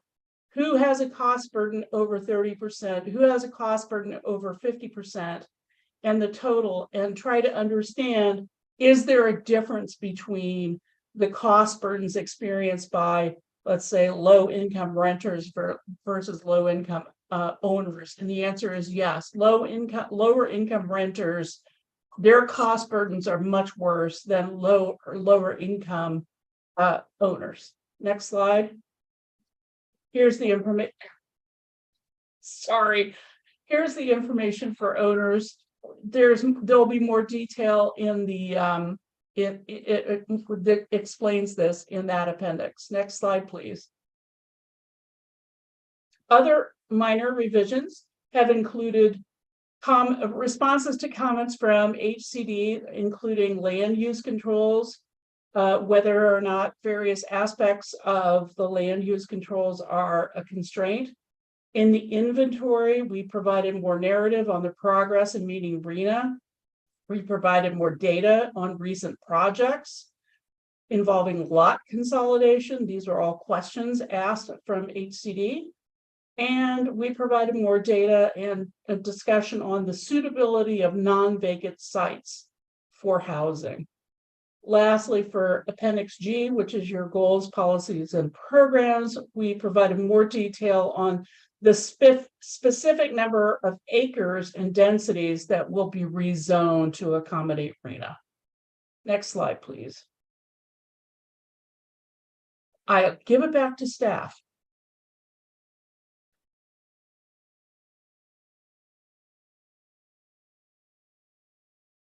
Hello, staff. Hey, that was just a meeting. Thank you. So that concludes our presentation. We recommend you to have the public hearing, solicit public comment, provide feedback to us, if any, and then ultimately adopt 2 resolutions, one recommending certification of the EIR, and second, recommending the adoption of the housing element update. And so those, Renata, if you can pull up attachments 14, 15, and 16 in order. So 14 was the prior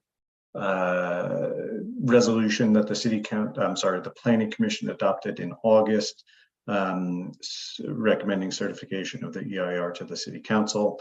You've previously reviewed it and adopted it in August, so just for your information. And my recollection was accurate, 2022-10. Signatures are on page 2.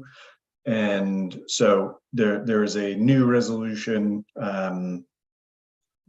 which would do the same, but we've described to you, and your other exhibits to the staff report show the revisions, the minor revisions to the EIR based on the council's direction and the AG's guidance.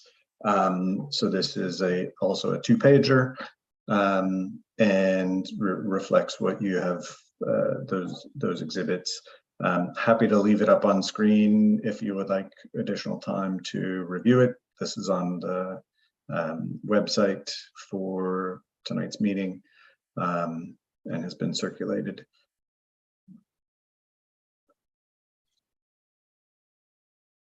The share is down.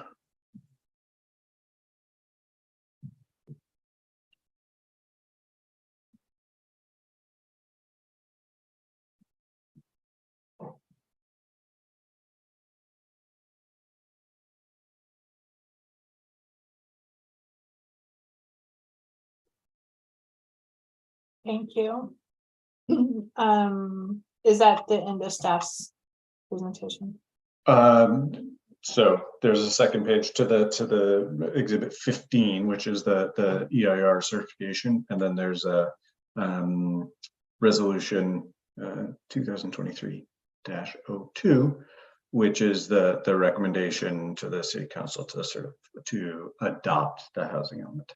So those are the 2 resolutions we recommend that you adopt this evening. So that concludes the presentation. Happy to answer any questions you might have. Thank you. So just to clarify, you were showing resolution 2022-10 as a refresher. Correct. But tonight we'd be making 2 separate motions, one potentially for resolution 2023-01 for the EIR, and then one for 2023-02 for adoption of the housing element update. 2 separate motions. Correct. Okay, thank you. I do have a question for staff, but I'll first look to any other planning commissioners. Any clarifying questions off of tonight's presentation?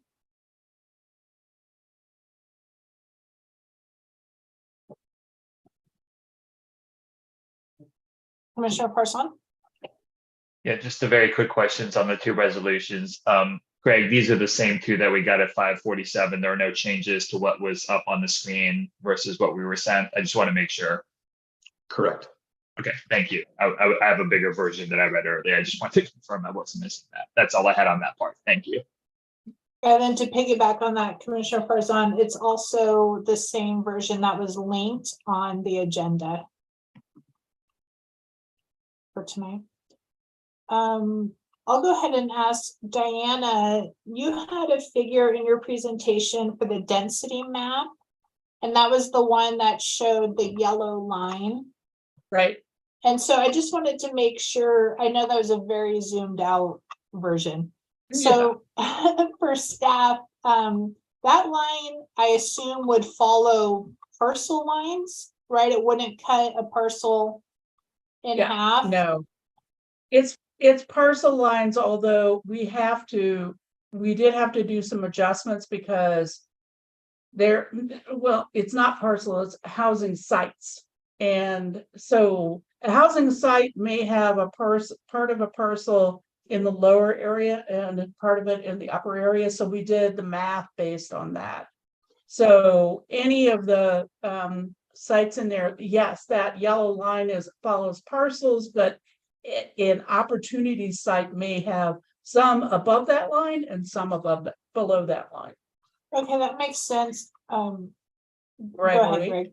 Yeah. Well, I wanted to say yes to that, and just at a higher level, we would not draw the line from at 10,000 feet above and have it be uninformed by what is kind of going on the ground. To the degree that we can snap the zoning line to a property line, we will do that in every case.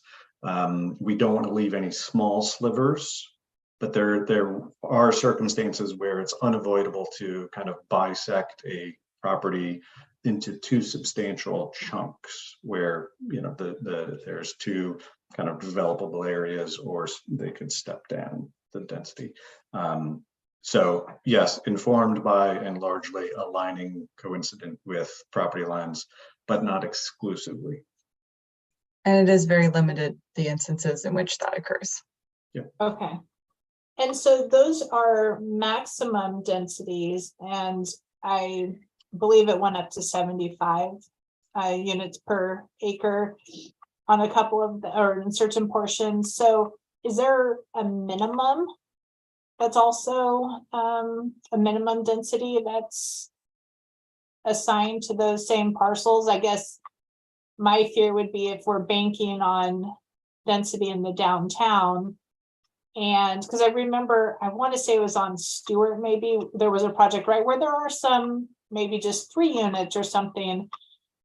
What would preclude someone from, developing 5 units when it could be up to 75? And that's a large portion of our calculations.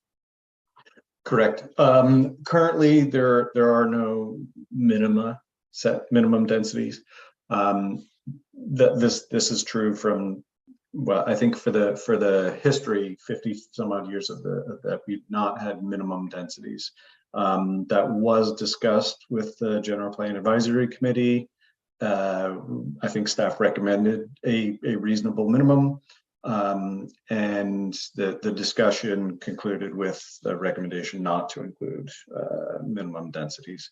However, that said, what would stop someone? Nothing legally, but pragmatically, the density will inform the land value, and the land value, the cost of the property will drive to a significant degree the yield in terms of units for housing built. So it is it's not a legal minimum imposed. However, there's kind of a practical.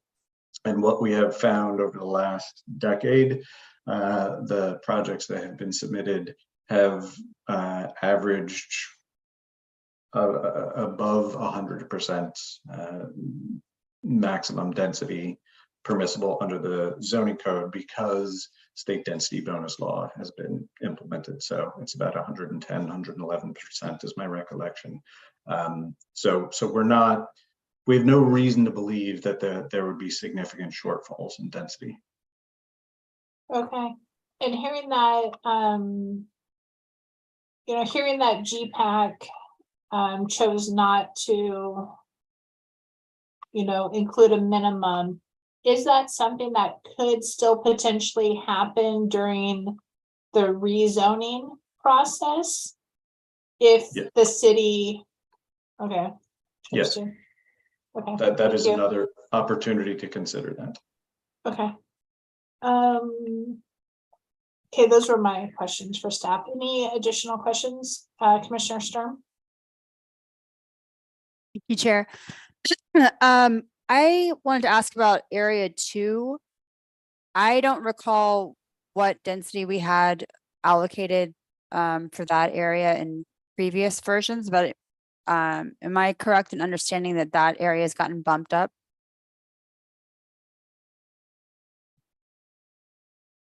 Correct. I'm going to let Renata bring up the map and Yep. potentially answer that.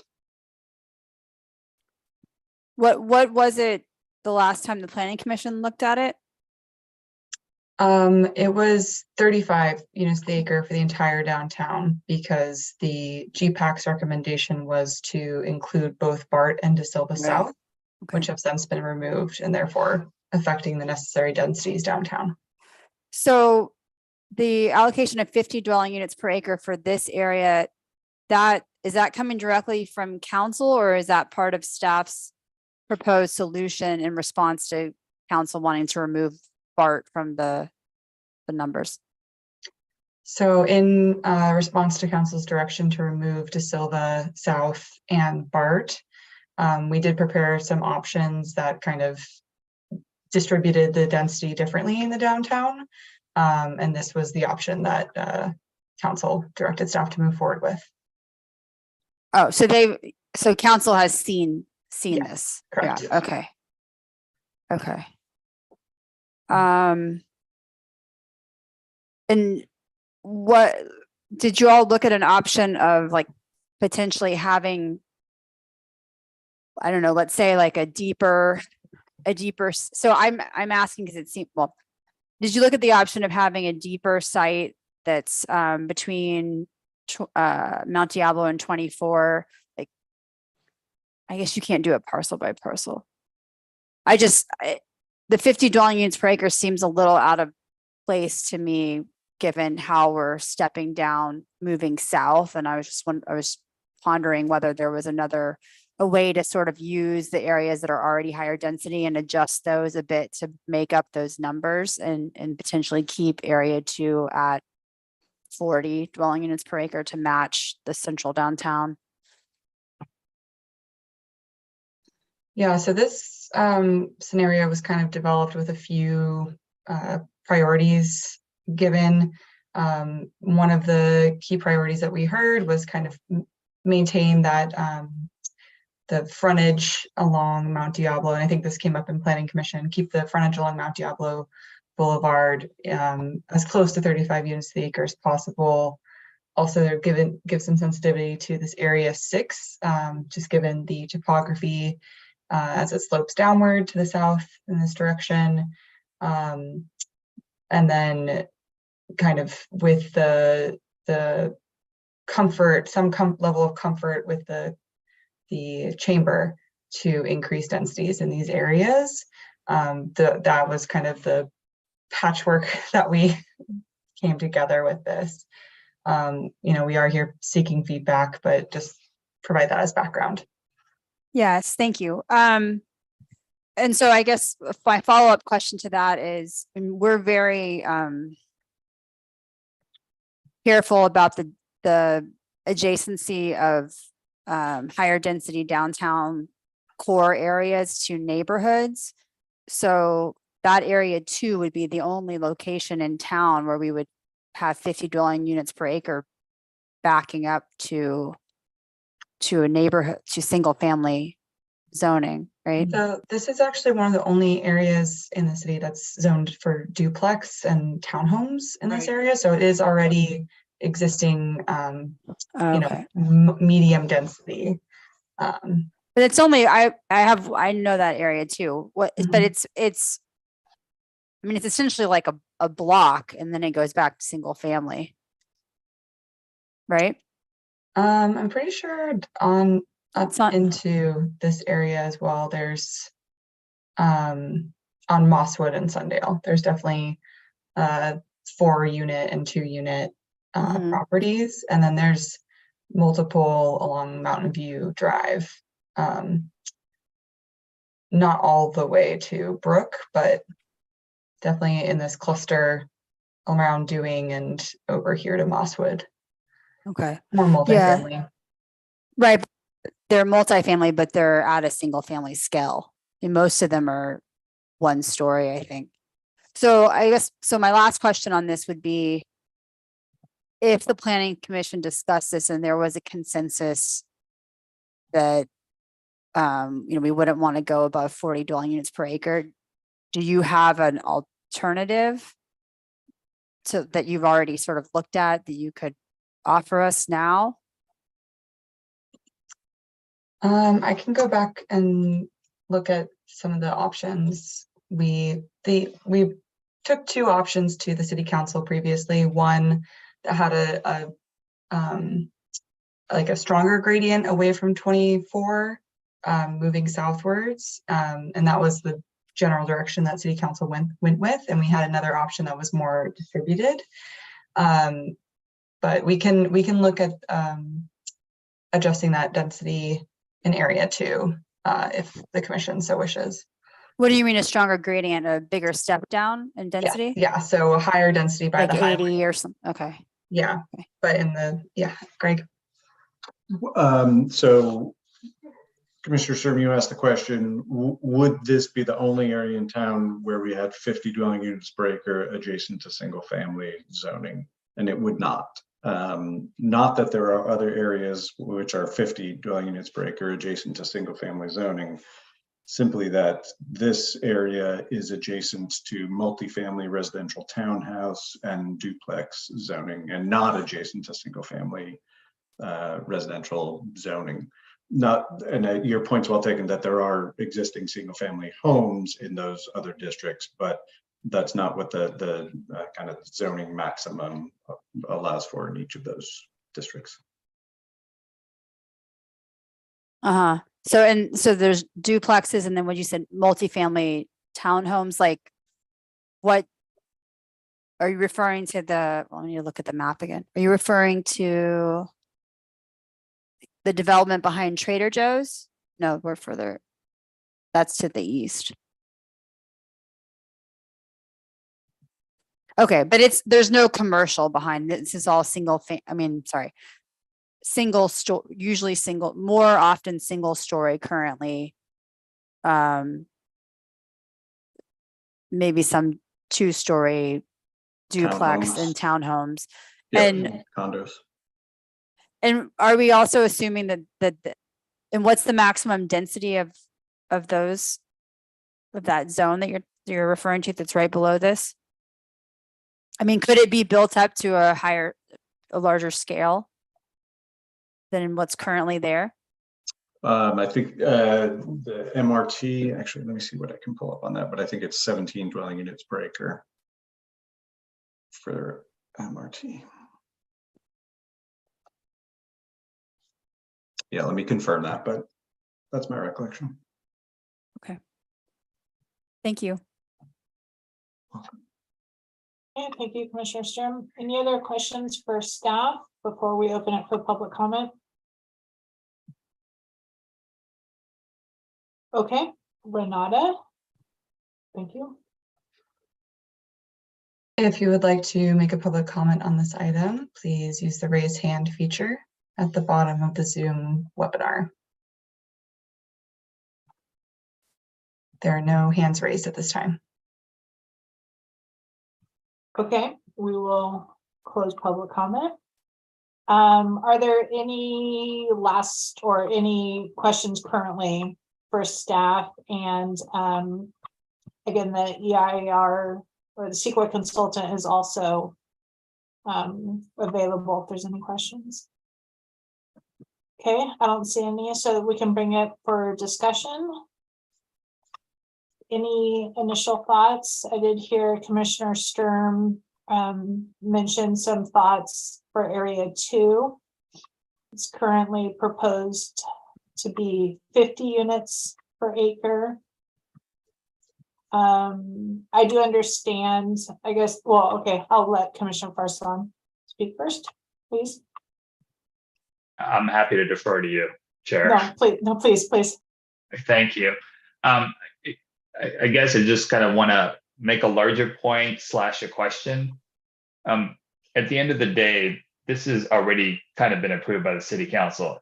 That's the question part, and the comment is correct. I mean, generally speaking, they've already said yes to this.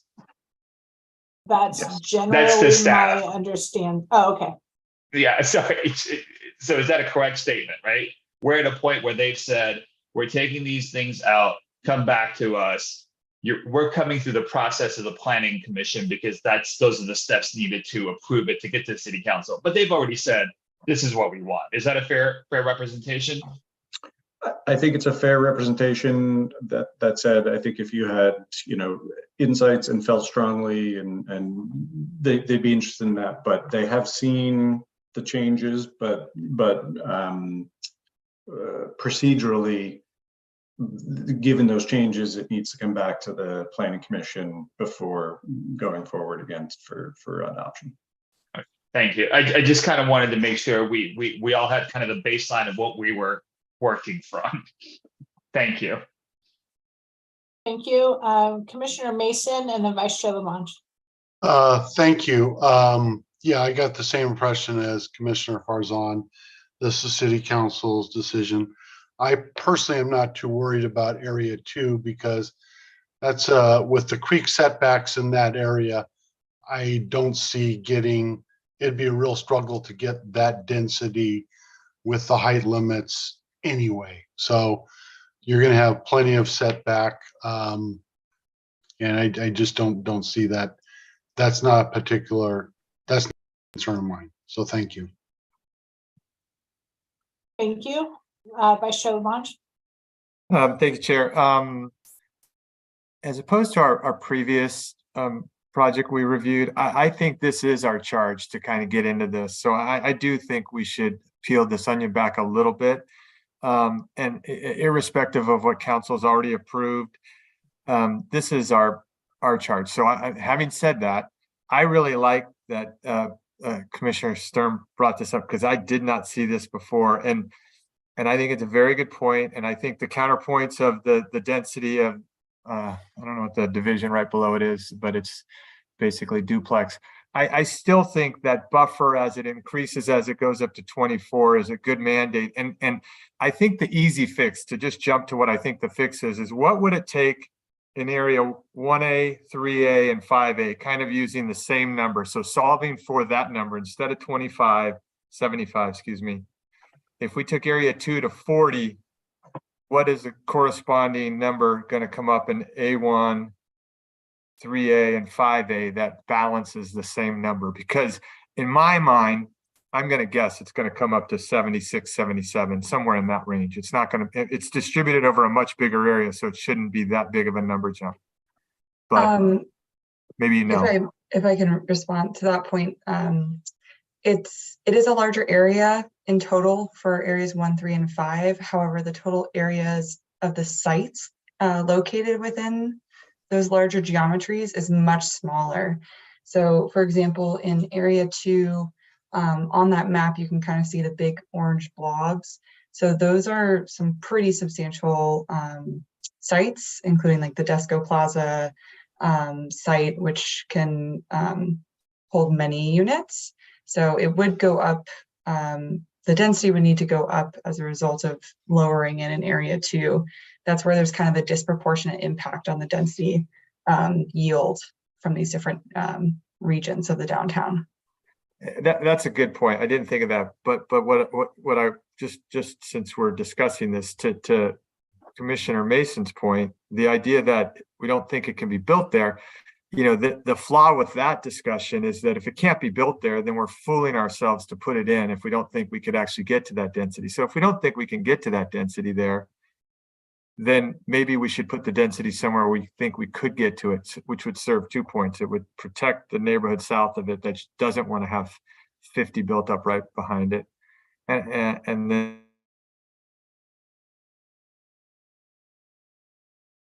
accepted a higher density. So maybe the question is, Renata, do you know what the number would be? And I know you didn't have this solved, but do you know what the number would be though if you took area 2 to 40 and you distribute it across 1, 3, and 5A? Is that something that could be solved, you know, with, you know, while we're discussing other stuff here, and we could discuss it tonight, or is that doing that gonna throw us off of today's schedule? I'll look to Greg for how much. I can pull up the spreadsheet and work and look into that. I mean, I feel like we're supposed to get this done tonight, and I think this is a good point. And, you know, we've been put into a little bit of a box. We've said, here's what you have to approve. You have to approve it tonight and get it done. Okay, well, we're here for a reason. So I'm going to get off my soapbox, but I think it's a good point that Commissioner Sturm brought up. And so I would be willing to hear what it would take to get area 2 down to 40. And I'll stop at that. Thank you. Yeah, and it is coming up on 9 o'clock, and the city, the mayor in 2022 established a policy of trying to take a break every 2 hours, just to stand up, walk around, take a 5-minute recess and break. So I think we can ask Renata to work those numbers. I don't know if they'll be done at that moment we reconvene. But we'd recommend a brief recess, and we can try to work those numbers. And yes, it is disproportionate. While not the land area of the air is greater, the sites are greater in 2. And I don't think that staff agrees that those densities are not achievable. I think what we recognize is there may be a creek setback and but so that the density might not be massed immediately to the south as impactful to the neighbors to the south, given the creek, the existing vegetation, and the buffer thus between the two properties. And so I think we've seen projects in the vicinity approved at or above their maximum densities. So I think it's still achievable, but recognizing the massing regarding those. Okay, so, just really quick, Commissioner Sturm, maybe one thing that just might be helpful, if it's easily available, if staff could also during the break pull up the density of the Lennar development that's currently under construction, I think that might just help provide a mental image of what density looks like in that area. Commissioner Sturm, please. I was just gonna ask, the current density is 35 dwelling units per acre, is that correct? So if we look at the, I forget the name of the project, but the project on the south side, it's in that area, the new housing project that I think they applied for a density bonus, that would show us what's achievable. I'm gonna like pull that up on the city website. That would show us what's achievable at 35 dwelling units per acre. Yes, with density bonus, that's the With west density end. bonus. Yeah, Yep. Weston. Okay, great. All right, thank you. Okay, so it's 9:11 on my clock. We'll take a 5-minute break. Is 5 minutes good for staff? Okay, so 9:16. Thank you.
Okay, 9:17.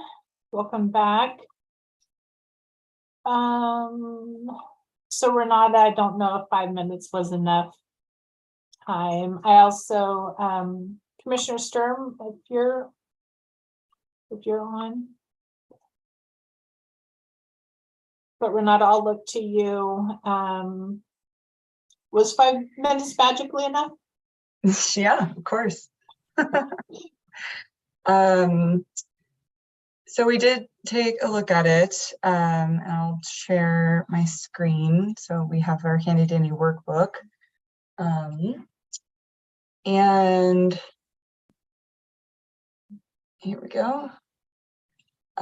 So here I dropped area 2 down to 40, which you can see in total is 9.3 acres that we're working with. And to get back to a comparable buffer to that recommended inventory, we had to go up to 85 units the acre for areas 1A, 3A, and 5A. Just given the very limited area in areas 1A, 3A, and 5A. That's helpful. Thank you. And I can pull this back up if Commissioner Yeah. Sturm is not available. Okay, or thank you. And then by any chance, was staff able to confirm the densities for the other 2 projects? Sorry, I started to nod yes. I confirmed the density to the south of area 2. It's not single family, it's multifamily, and up to 17 dwelling units per acre in the general plan. So no, I haven't yet confirmed the projects, but I can tell you Lennar is 35 dwelling units per acre. They did not pursue density bonus, but maxed out the number of units permissible under 35 dwelling units per acre. I'll pull up West End momentarily. Okay, thank you. Commissioner Sturm, were you able to hear Renata's breakdown of densities? Or I can or Renata, feel free to recap. Sure, happy to. So bringing area 2 down to 40 units to the acre and trying to recoup a comparable buffer to the inventory presented in the staff report would require 85 units to the acre for all of the areas by the highway. So again, trying to keep the parcels fronting Mount Diablo Boulevard at that kind of 50, which is kind of the comfort level threshold. This would require a dramatic increase closer to the highway just because of these limited acreage available.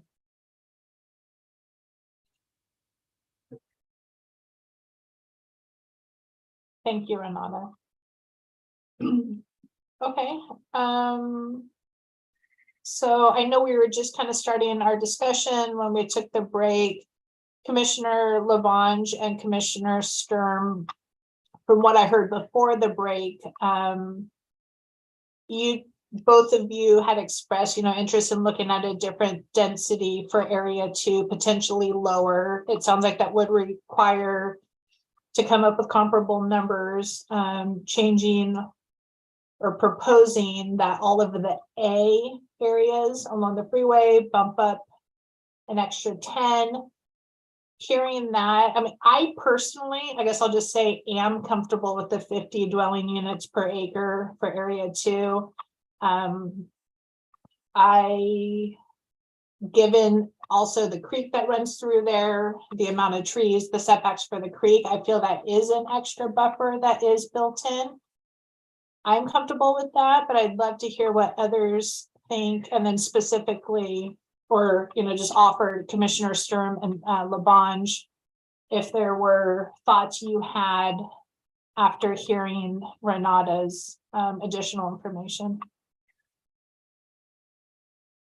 But plus, anybody feel free. Commissioner Heising. Yeah, can we pull back up that exhibit showing area 2? And then my question is, does the creek run along the whole, does it divide the area that we're talking about and the single family homes? It'd be cool if this area 2, is that the creek all on that south side of area 2? Yes, through here, and I think it's underground. There's at a no way certain- to, there's no way to bring up the creek layer or anything. I can bring up a helpful map. I was just curious if the creek ran along that whole edge that we were being The concerned. the creek generally runs next to Mount Diablo going towards downtown. That's just directly almost Yeah, parallel but to but it. does it divide those single family homes and the It, area? it does. Okay. I'm looking at the city's parcel map. When you have the parcel overlays, you can see the back edge of the parcels for the houses on Mosswood. The parcel line is about right where you can see the trees, and trees are where the creek are. So assuming if the parcel maps, that's shown accurately, it looks like it falls right where the line is. And Yep, that's the same. I think Yeah. too, just to also, for Commissioner Sturm, when, I don't think he had joined yet, but Greg did also confirm that it's zoned multifamily for the areas adjacent to area 2, and it's currently 17 units per acre. So while there is a creek to the south edge of this, as part of the revisions to the housing element, we did do a site-by-site analysis that kind of looked into the environmental constraints on the site. And given this cluster of parcels, which is a site in itself, it's over 200 feet deep. So there is a lot of, and in total it's 9.3 acres. And so there is a lot of area away from the creek that can be developed. But yes, there is this housing behind these large existing trees. When we're looking at the area 2 map, it looks like it runs along West Road, and then at the left end there, it jogs straight down until it hits the creek, is my guess. So it's really kind of on the exhibit you have about where the Mosswood loop, the turn is that goes down off the page. From that point left is right where that piece dives down between 2 and 50 on what you're showing now. So it looks like all those houses along Mosswood, pull that over more to so you can see if you can.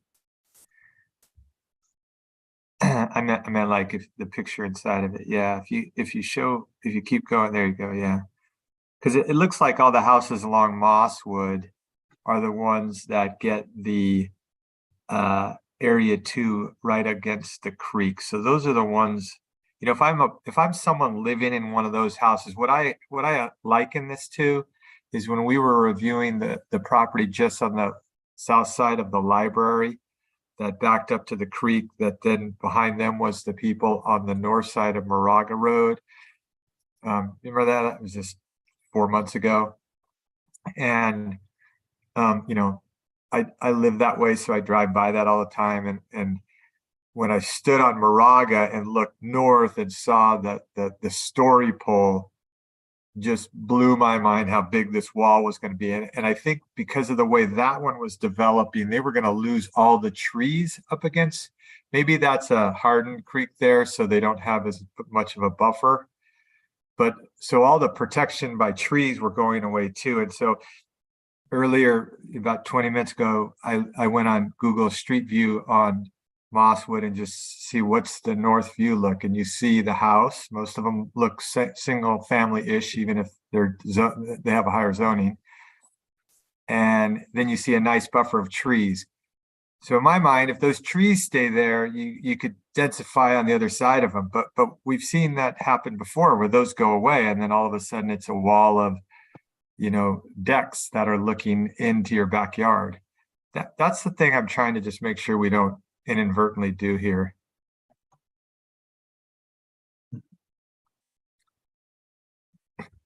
Thank you, Vice Chair Lalange. Any other thoughts? I guess personally, I do understand the concern.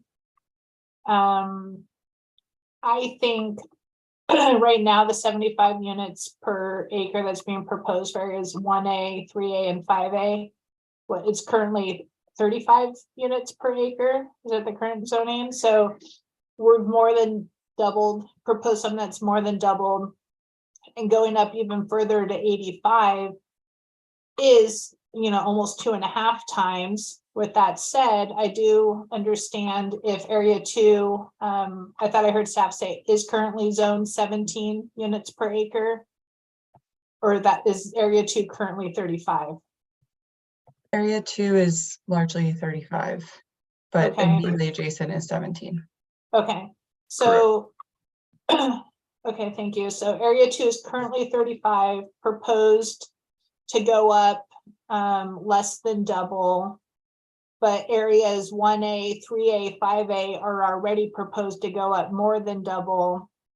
And if we wanted area 2 to go up minimally, right, 5 units more than the 35 that currently is, that then is going to require 1A, 3A, and 5A to go almost 2.5. And personally, I'm comfortable, but I would love to hear Commissioner, Greg, please. Chair, you asked if we'd had the chance to look up the density of West End, which is Thank you. The most recent project in that vicinity on the south side of the street that abutted, and it does have a creek setback and is maintaining the trees in that area. It's 40 dwelling units per acre. Okay. Thank you. And to Commissioner's points, right, we did hear comments from people concerned at that proposed density. Correct. Commissioner Sturm. Thanks, Chair. I would not be supportive of increasing the density along the freeway to 85 dwelling units per acre. So and I don't know, given looking at the map with the creek and the current uses there, I do acknowledge that sort of triangular section, like I'm just looking at the Google map, which is pretty clear because it tells you what everything is. And I can see where the reasoning behind taking this section and keeping it at 50, since it's already sort of like a commercial district and it does have that buffer between itself and the adjacent or the residential district across the creek. I don't know. I think I feel comfortable with it now. I do think we're going to end up project by project potentially having to deal with sightlines and privacy issues. But I'm not seeing, I feel relatively comfortable with it, and I'm not seeing an easy alternative solution given staff's feedback. Thank you, Commissioner Sturm. I feel like someone else was raising their hand. Oh. Okay, Vice Chair Lalange. I think this is a little tricky, and I'm not falling on my sword on this one, but I do feel, another alternative would be to slightly increase the portion closest to Mount Diablo, to step that up a little. And so say it looks like we went 10 across, and if you assume the same density, could that be split differently? That's an idea. But before you answer that, the Blockbuster video one we just looked at, does anyone remember the density that that would yield? Because I find that interesting. That's pretty recent, right? And that's in the 75 DU area now, or proposed. I did look at it real quick, and I think I saw 53 units on 1.14 acres. So if that's how you calculate the density, that's probably what, 47? I don't know. I'm trying to do the math in my head. So it certainly is a far cry from 85. I don't know. I mean, I guess the other way I would skin this is there any way in area 2 we could, clarify that that the trees don't come down, or somehow that buffer doesn't get erased through a development? Because that would be another way to, that I would feel more comfortable. But again, I think we're close. I don't think this is going to ruin everything, but it'd be nice if, in my opinion, if we could slightly fix it. Commissioner Heisey? Yeah, just to Commissioner LeBlanc's point he just made, don't we kind of assure that we're protecting that tree buffer by honoring the creek structure setback, which I thought I heard Greg said that we did do that. We kept that building that we approved outside of the creek structure setback. So I think that helps. And while I'm talking, I do agree with Commissioner Sturm. I think going from 75 to 85. I mean, it was a good thought to bring it up, but I'm not really keen on the 75 to 85 in the downtown, because like you said, Commissioner LeBlanc, if the Blockbuster one's at 4750-ish, it is a far cry from not just 85, it's a far cry from 75. So imagine, and we were having fits over 4 stories out there right on Oak Street. And luckily we got it down to 3 in the front there. But I mean, we have a lot higher buildings if we're at 85. Just saying. Yeah, could I just, one other thing on just that point, because it made me realize we discovered during that one that while we might agree with their overall density they want to do, where they put it was something we were able to mold a little by pushing off of the north-south street. I'm going blank on whatever that is. Okay. So yeah, Oak Hill. So similar how we have the yellow line here pushing off of Mount Diablo. I mean, if we had more time, I'd say we really should have the same thing on Oak Hill and all the streets that bisect the yellow line going north-south, because that's really where you see that density, is if it's right up on the boulevard. But if it gets blended back as it backs away from the streets, it gets absorbed visually. But that's adding another wrinkle to this. So I'm not suggesting, if we had more time, I'd say we should make the yellow lines, do that as well. But we don't. So I'll just leave it at that. I also agree 85 is too much. So if we can't figure it out another way, I could live with it as it is. Greg, please. Commissioner LeBlanc, Vice Chair LeBlanc, your point's well taken about the massing, and I think we can address that through objective standards in the zoning that require step backs, and we understand that regardless of the objective standards, what density bonus law does. That said, the Oak Hill project, quick calculation, I'm getting 49 or 50 units per acre. Thank you.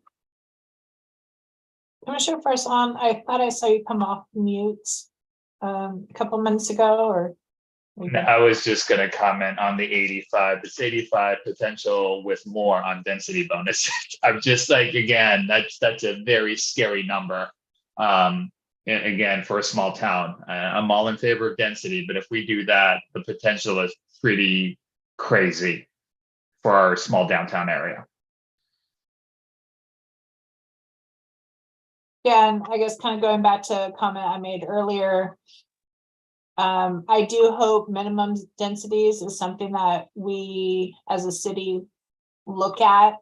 Because if we're already having a hard time, not having a hard time with projects, when we're seeing projects like the Oak Hill project that actually pencil out to be roughly 50 units per acre, and what we're proposing is, 75, 50, 40 regularly, we're going to run out of areas if these densities aren't met. And down the road, I mean, I guess, BART might be an option down the road, but we'd have to go higher potentially. So, okay, I'm kind of hearing discussion slowing down on this. And I know we took a break, so I just want to make sure we did open this for public comment, right? But there were no public comments. Yes, okay. Is anyone interested in making a motion? We do have 2 separate motions tonight that we would need. Just trying to work through it. So the recommendation is actually on page 6 of 7 of the staff report, PDF page 6. So we would need one motion to recommend to the city council for certification of the EIR. Then we would take a vote, and then we would need another motion for recommendation to city council for adoption of the 6th cycle housing element update. And then we take a vote. Is anyone interested in making a motion recommending city council for the certification of the EIR? Commissioner Heising? Yeah, I'll do it. Just before I do though, I think it's worth noting in the red line or in the track changes, section 10.1.10, the ADU section, that the earlier version, it was at 5 months in 2022, we had 20 ADUs. But then it was amended for the whole year, 50. I mean, I know it doesn't move the needle much, but it is helping us reach our RHNA numbers. And I just wanted to point that out, that that the city's effort to make it more streamlined for residents to build those ADUs is helping a little bit, and it's nice to see that. So having said that, I'll go ahead and make a motion. Oh, Commissioner Heising, just 1 minute. Commissioner Sturm, she has her hand up. Sorry, it's not really, it's related to the motion, but I just remembered a question I meant to ask earlier, and I thought I wanted to get that out of the way before we move on. I was not in Diana's presentation. She mentioned 2 programs that were pulled out, and I didn't track what those programs were. I just wanted to make sure I understood that. One was a green building requirement. And it's not that the city wouldn't do it. We didn't want to put it in the housing element for something for HCD to be involved with about, did you meet your target and your deadlines? The city can still continue to do that. The other one was an analysis of downtown densities. Excuse me, we already obviously have done a lot of analysis with the densities in the downtown and what's appropriate. There can be further refinement, but again, it was something that we felt like we could take out of the purview of HCD. There are so many items there that HCD will have, a vision on, that was one we could take out. Okay, thank you. And then I just thought of one more question. When Greg brought up the objective standards and how we'll use those to help sort of, get the density in the form that would work with the city. What's the current timeline for updating the downtown objective standards per the plan or per the housing element? program? So following certification of the housing element, the staff will pivot towards updating the downtown specific plan, and that'll be part of that. Okay. All right. Thank you. Okay, thank you, Commissioner Heising. Sure. I'll recommend that we adopt resolution 2023-1, certifying the EIR, and adopt resolution 2023-02, adopting the 6th cycle housing element update, thus recommending all this for city council. Thank you. I think, is that motion for staff, does that motion work, or would you like 2 separate motions with 2 separate votes? You saw me start to raise my hand. I was expecting separate motions, but I don't know that there's a prohibition on combining those. That said, if we could please just have a motion on the first resolution, roll call vote, and then the second, just for comfort level. Okay, Thank you. thank you. Commissioner Heising, do you mind Yeah, I'll do it. restating that? Yeah. So I move we adopt resolution 2023-01, certifying the EIR. Second.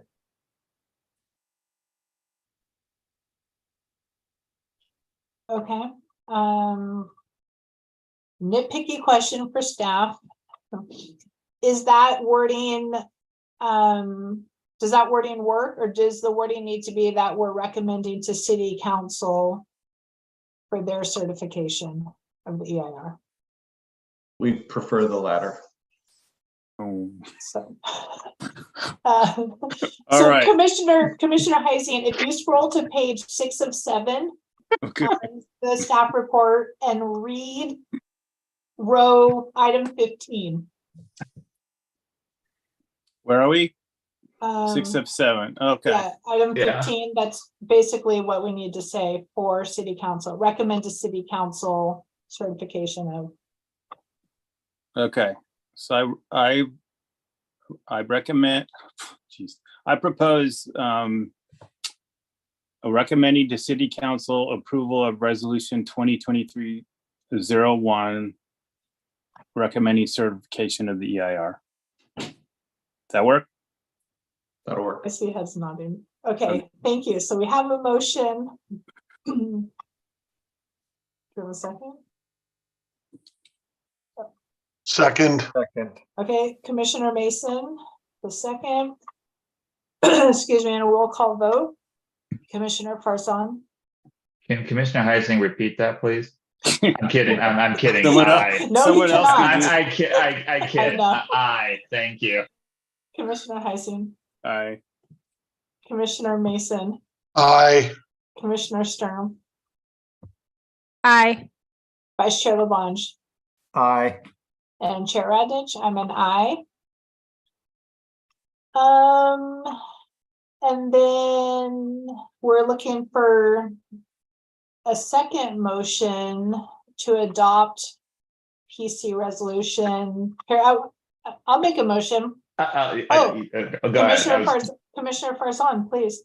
Okay, so I move PC resolution 2023-02, recommending adoption of the housing element update to the city council. Thank you. A motion by Commissioner Farzan, Second. a second by Vice Chair Labange, a clap by Diana, and we'll do a roll call vote.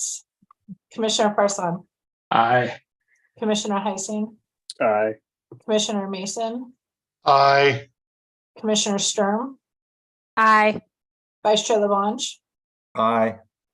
and Chair Radnich. I'm an aye. Thank you, everybody. Thank you, Diana, and thank you if ESA is still online. Thank you. And that moves us off of item 7. We're done. Moving to item 8, other business. I have one thing, if there's, I guess I'll just start. Vice Chair Labange is our new chair. And starting at our next meeting, which is 14 days from now, which actually I think is a holiday, so I think it is on the 17th, right? I'll Because the confirm. 16th is a holiday.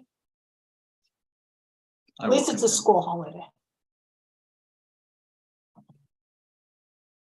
This is correct. Renata will confirm. Not to step on toes. Yeah, it is the 17th. Okay. So all I was gonna say was, thank you for being an awesome commission, and I enjoyed being chair, and I look forward to Commissioner Labange being chair in 2023. That's it. Nice job, Chair. Thank you. Yeah, just to add, I think Anna, you did a fabulous job running the show for us. Just want to say that publicly, just so staff hears it and other commissioners and the public hears it. You've done a great job. Thank you. Thank you. I would say ditto, and spectacularly well organized, and got us moving in the right direction every time, even with Commissioner Heising trying to recommend things left and right. You still kept us in line. It was pretty good. No problem. Thank you, everybody. Is there any other business for item 8? Is there an ARC for this month? I say no, since it's not on the agenda. Yeah, we won't discuss it certainly at this meeting on this agenda. We might solicit a volunteer for the next upcoming ARC meeting, which would probably be next Friday. So if you are available and interested, do shoot me an email. So yeah, we'll resume ARC. Okay. So if nothing else here, item 9, commissioners reports. There was a GPAC meeting in December 13th. It was kind of a while ago, but what I remember was that former mayor gave a presentation for the housing element update, kind of, you know, giving a heads up on what was going to be happening tonight and for the month of January and the plan. And then Renata, I believe we also went over the safety element, kind of the schedule, the public engagement schedule. And that's what I remember. And we also reviewed the list of hazards, assets, and populations. Oh, right, yes. So as part of the safety element, we'll be doing our consultant team at PlaceWorks will be doing a climate change vulnerability assessment. So kind of looking at where our greatest vulnerabilities are, and then what resources we have to adapt to those changing demands and risks. And then make suggestions through goals, policies, and programs of what is needed to further adapt. Thank you. So we got some feedback on that, and the consultants are working away. Thank you. And Commissioner Mason, your first meeting is coming up. So thank you again for being the PC liaison on behalf of all of Planning Commission. Thank you. Any other commissioners' reports? Okay, then I'll turn to item 10, Planning Director's report. I'll turn it to staff. Thank you. I hope everyone had happy holidays and are refreshed. Hopefully you got a little bit of a break from your own work and then all of your volunteer work for the city and the Planning Commission. I know you were reviewing materials for this meeting over the between Christmas and New Year's. So thank you for that. Thanks for a very good and productive 2022, and I look forward to 2023. Happy to report we're looking forward to 2 new staff members coming on next Monday, the 9th, senior planner and assistant planning director. Those were 2 positions, senior planner and an assistant planning director. I'll send around information introducing them at the appropriate time. And then I hope everyone stays safe and dry through the upcoming storm. That's all I have. Okay, thank you. Well, with that, 9:53 and the meeting's adjourned. Thank you, everybody. Have a Have good a good night. week.